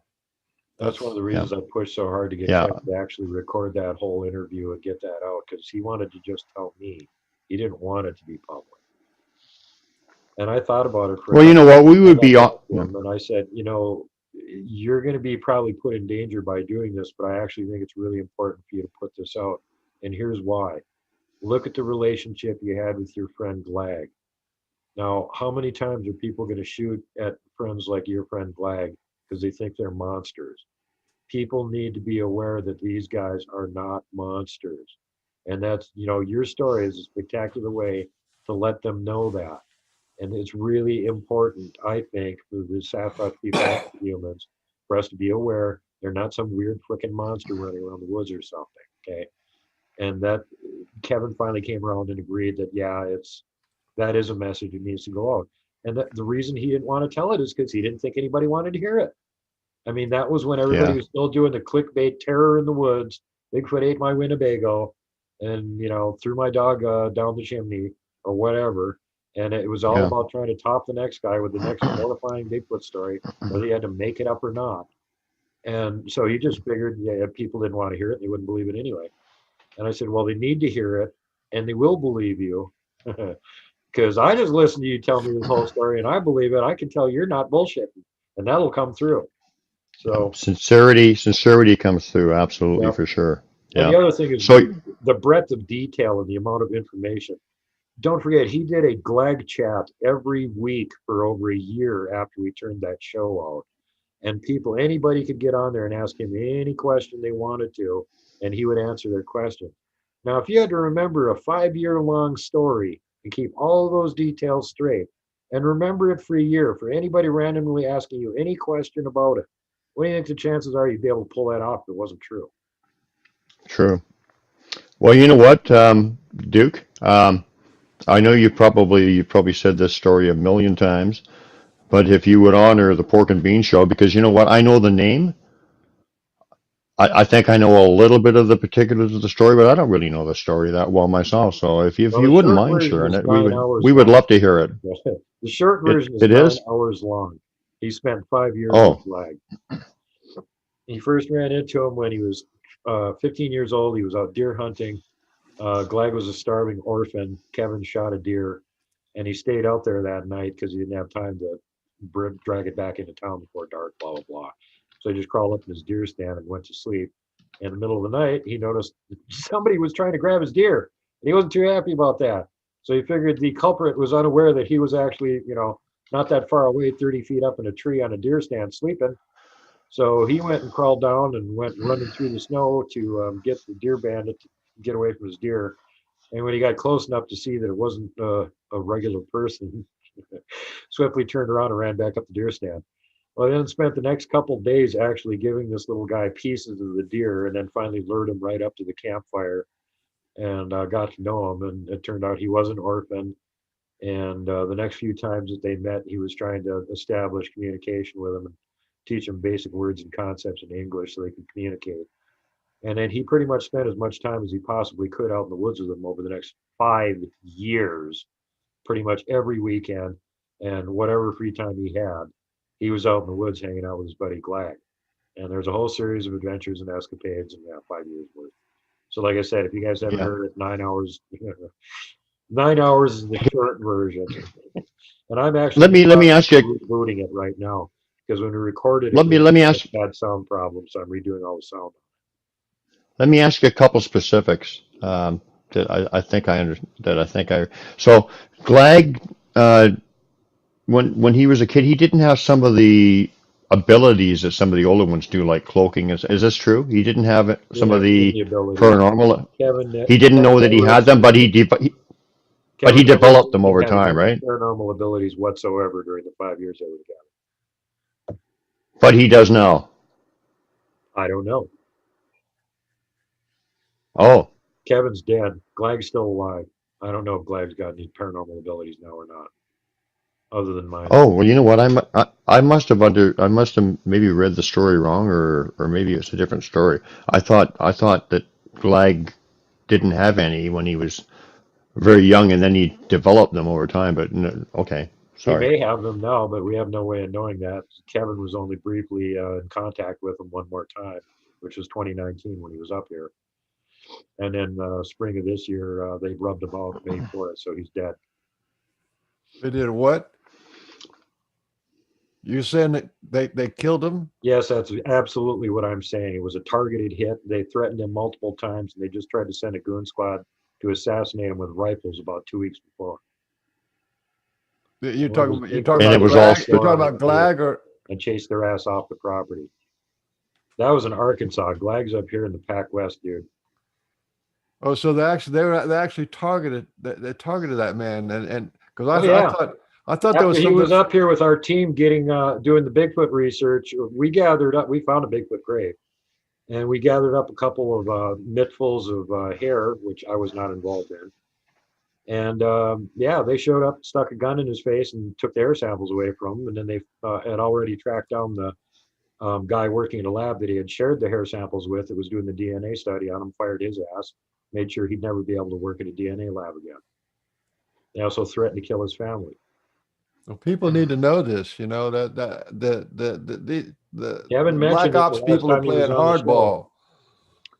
Last time he was on the show a few months before they wiped him out, he mentioned that. I thought he died of some Hmm. kind of cancer or something. No, he had a long-term illness that he could have survived another 5 or 10 years. He had a sudden, unexpected heart attack, having no heart condition whatsoever, and was found dead on the floor in his kitchen, still holding the cell phone he had been talking to his dad on. Holy crap. Energy weapon targeted. They sent in a goon squad a couple weeks previous to that, and he told me about it the next morning. This vehicle came ripping up the little driveway below his house. It doesn't go anywhere. It's private property. It's marked no trespassing. It goes up to a clearing where there used to be a barn. There's no barn there anymore.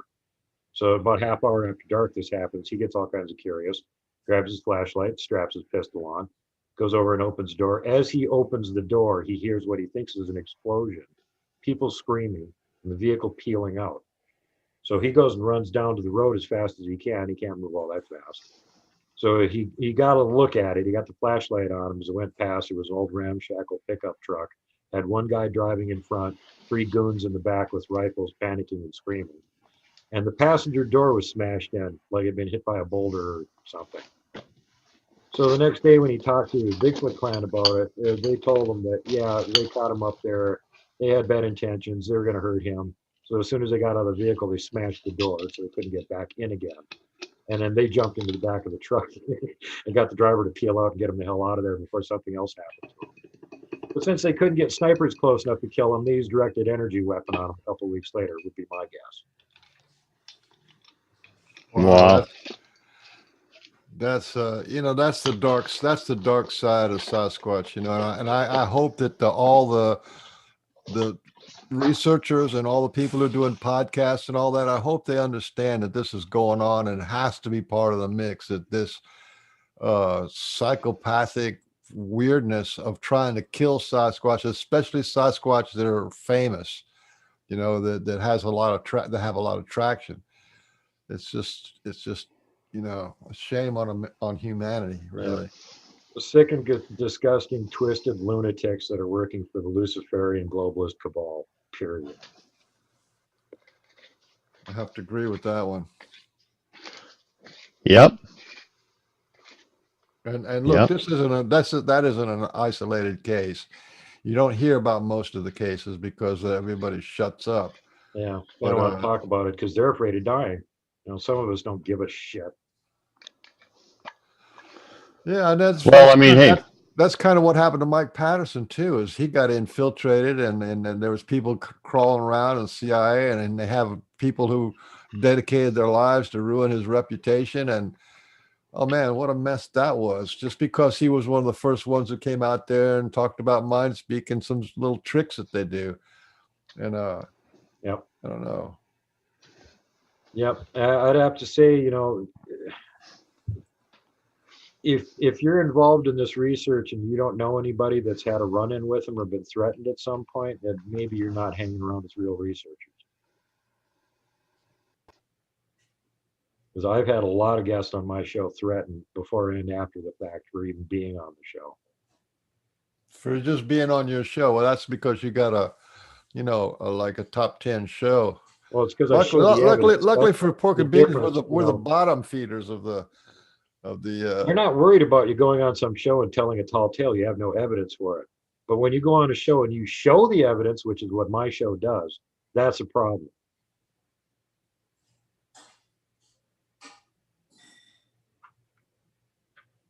And apparently even telling a story about Glag and making out Bigfoot to be human-like creatures is like more than they want to allow out there, because as far as they were concerned, it was fine for Kevin to go out and do Bigfoot research. He could go out and do live videos and walk around looking for them, find tracks and all that kind of stuff. But he couldn't talk about Glag. He had two different people that were trying to write a book about Glag. Nope.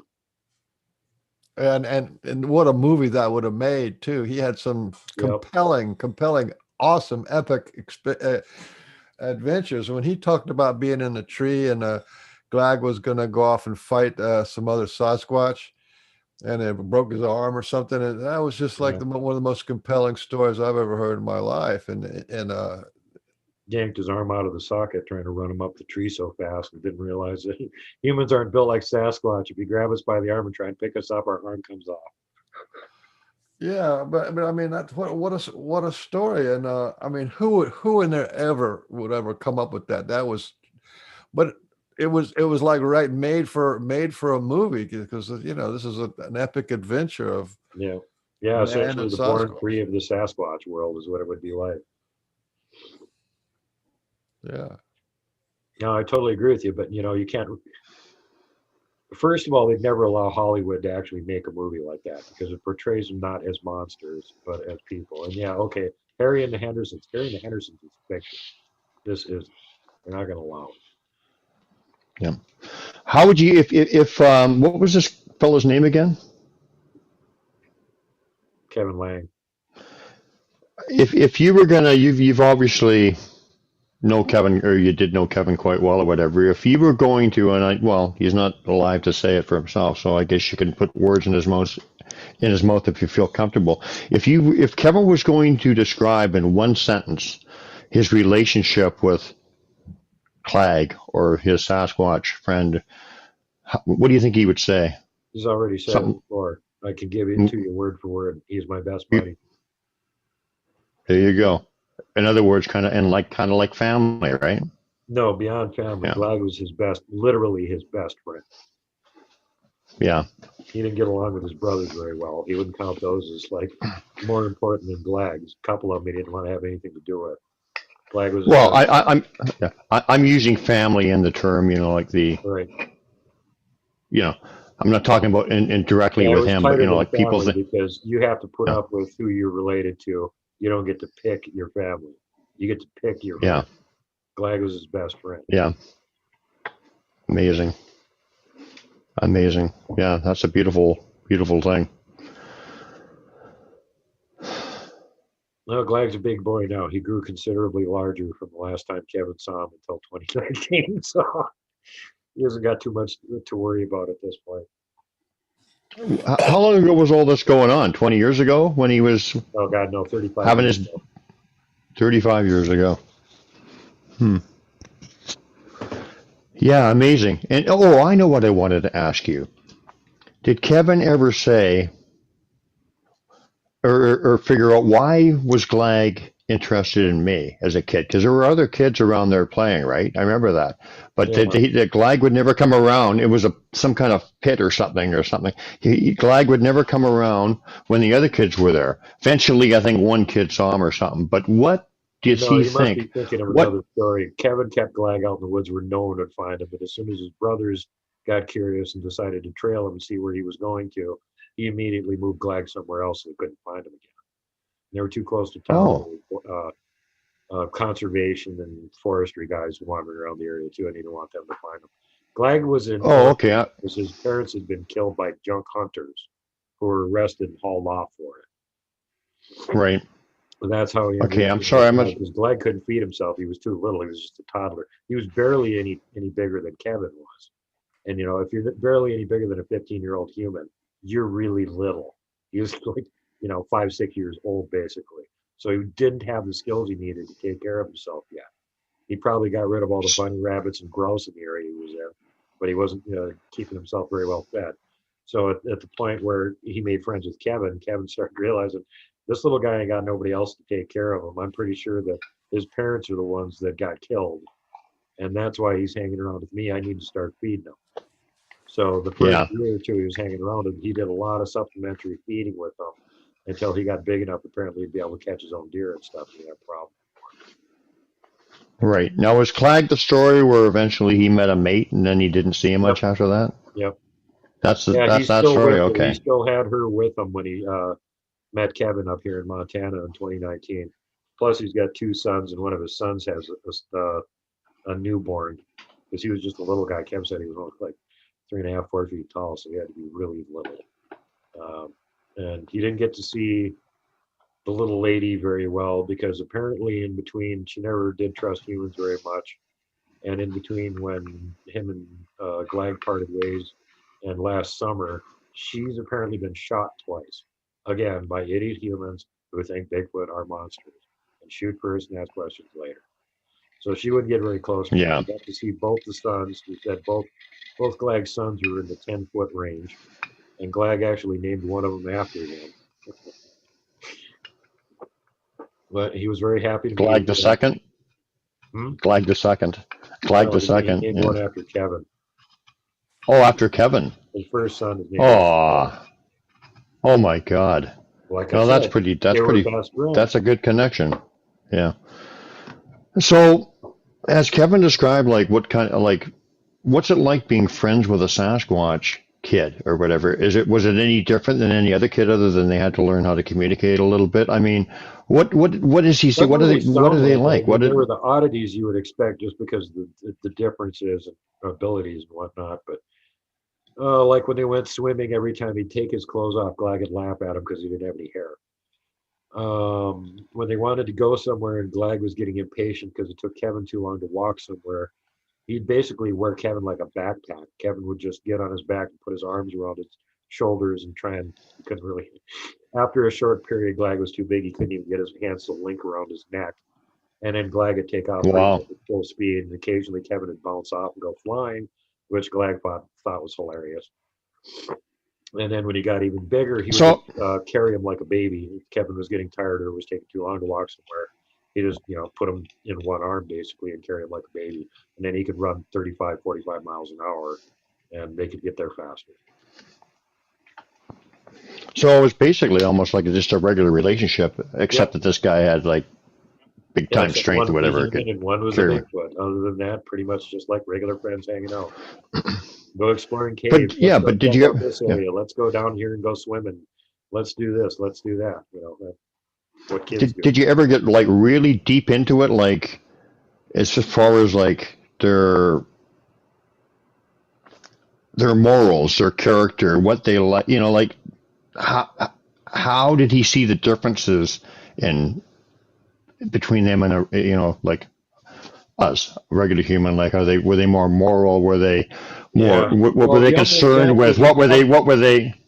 You know what I mean? What were the differences like? What he had to deal with though was Glag, and Glag was just a youngster, so he didn't get a whole lot of information on the Sasquatch people from Glag. Glag absorbed a lot of information on us. A lot. Well, I was talking about more like the way that they act or whatever. But then again, he didn't have the parents Well, there was no to parents. guide him or whatever, so he might be a little Yeah. different because They he were didn't he they were didn't. more doing things like playing with a rubber kickball that he would bring a rubber kickball up there to play with, or let's Yeah. race back and forth across this field. No, quit it, you're cheating. You can't drop down to all fours. That's cheating. You have to run on two legs like I'm doing. But of course, Glag would win anyway. Or they'd play hide and seek, which Glag would always win. So it was just the kind of games that regular kids play. That's the kind of stuff they were doing. So how did he? There was another great part of the story where he figured that the Glag went down to Kevin's house and looked in the windows and saw that his home life was really miserable. It wasn't, he got beat up, yelled at, and Yeah. just wasn't an easy Initially, life. Kevin didn't think about that. And after I talked to him for a couple months and we started dissecting the story a lot more, I went, you aware how fast they can move? Well, yeah, he's carried me when he was running before. And you weren't that far. His initial spot where you were hanging out with him wasn't that far from town. And you had that motorcycle with that really peculiar sound to it that didn't sound like the other motorcycles. And you know how good his hearing is. What makes you think he didn't follow you back to where you live? He didn't have a family to hang around with.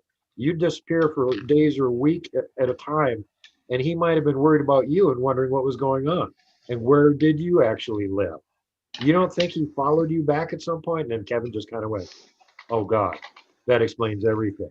Because I could even show up there on days that I said I wasn't going to be up there. And somehow when I got there, he'd be there waiting for me. Yeah, well, plus they know when you're coming. Yeah. But yeah, But like theoretically, he could have been wandering around anywhere out of the area and been too far away to hear that motorcycle coming. And yet somehow every time Kevin showed up, he was there. yeah. No, I don't know if like a little guy of that age would have those abilities, but I mean, my from what I've experienced, Sasquatch people know what you're doing literally before you do. So, so it's no. Well, guys, I think we should wrap up here soon because I got other things I got to run and do. And we've been on for like what, 3 hours? Yeah, we're hitting our limit. Absolutely. So Brian's greedy. So did He you wants to get everything? Well, so did you want to say anything in closing? Any kind of? Oh yes, send people to your page. Yeah, what's your Facebook? Oh yeah, group? by the way, my Facebook group, it's the Pork and Beans. Pork and Bean Show. Pork and Beans Show on Facebook. Just Pork and Beans. Go. If you're on Facebook, go check it out. Now you know where. Yep, and on YouTube here, yeah. You know what? I already see I've got 7 more subscribers since you've been on. You are big time news. If I was big time, 7 more. 70 more subscribers. Well, I've never had a leap of 7 that fast, so you've been doing something right. But anyway, Duke, we'll have you on again, and thanks so much for stopping in. And yeah, I appreciate you because you seem like you've got a good your feet solidly planted in science and logic or whatever, but with a very, very open mind. Yeah. Whatever, and I always learn stuff. There's something going on. Stuff when I listen to your shows, I always learn stuff. Mostly it's about attitude. Ways of looking at things. I just try and follow the example Okay, guys. of the fearless leader, Igor Burtsev. I'm a member of the International Hominology of Forest People. I guess I'm kind of like de facto leader of Montana or something. But I'm on totally watch our Christmas show, which was a couple of shows ago. Man, he told this amazing story of what was going on. You know it already. Part of that story of giving them vodka and 2 or 3 times, and then the communication back and forth, and some other kind of secondary kind of a small hominid thing. So that was a good show. Yeah, this has been going on for months, and there was some definite aggressive, hostile behavior involved in some of the stuff that was going on there too. So it was really iffy. It's I'm glad nobody got hurt, but it worked out as well as it did. Yep. All right, thanks a lot, Duke. Hey, Duke. And thanks to Pat McRae for setting it all up. Robin said she Yeah, was it's but nice to. I guess she didn't. She was going to get a guest shot, but I guess she didn't show up. Yeah, I'd like to thank Pat because I never met Duke before, and feel like I got a new friend here and a real good guy, and you got a good heart. I can see that, so you're good people. Thanks a lot, Duke, for coming on the show, and you're welcome to come back anytime. Sometimes we just have people just stop in and say hi or whatever, just like a panel kind of thing. So, Well, definitely, it was my fun, friend, guys. I enjoyed meeting both of you two, and yep, I'd like to come back on the show again. And let's all do our part to educate people and get them up to speed. The Bigfoot are not yep, monsters running around the woods.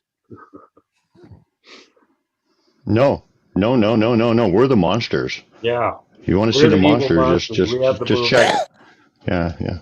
9 o'clock and Just I check want out some of the shit we're. Yeah, just check out some of the shit we're getting down to. We're the monsters. Anyway, thanks, guys. Thanks, Duke. And now from the Pork and Bean Show, this is Pork Cunningham Frank and my Oliver distinguished, honorable co-host Frank Oliver Baines. World's most Thank you, Duke handsome Sullivan. man. I don't know if you know. Thank you, everybody watching. Throw that out there. Oh yeah, right. No, I forgot to say that. Mr. Beans is in fact the world's handsomest man. Just in case anybody didn't notice that. Thanks, Duke. You're very welcome. Thanks, Beans. Thanks, everybody.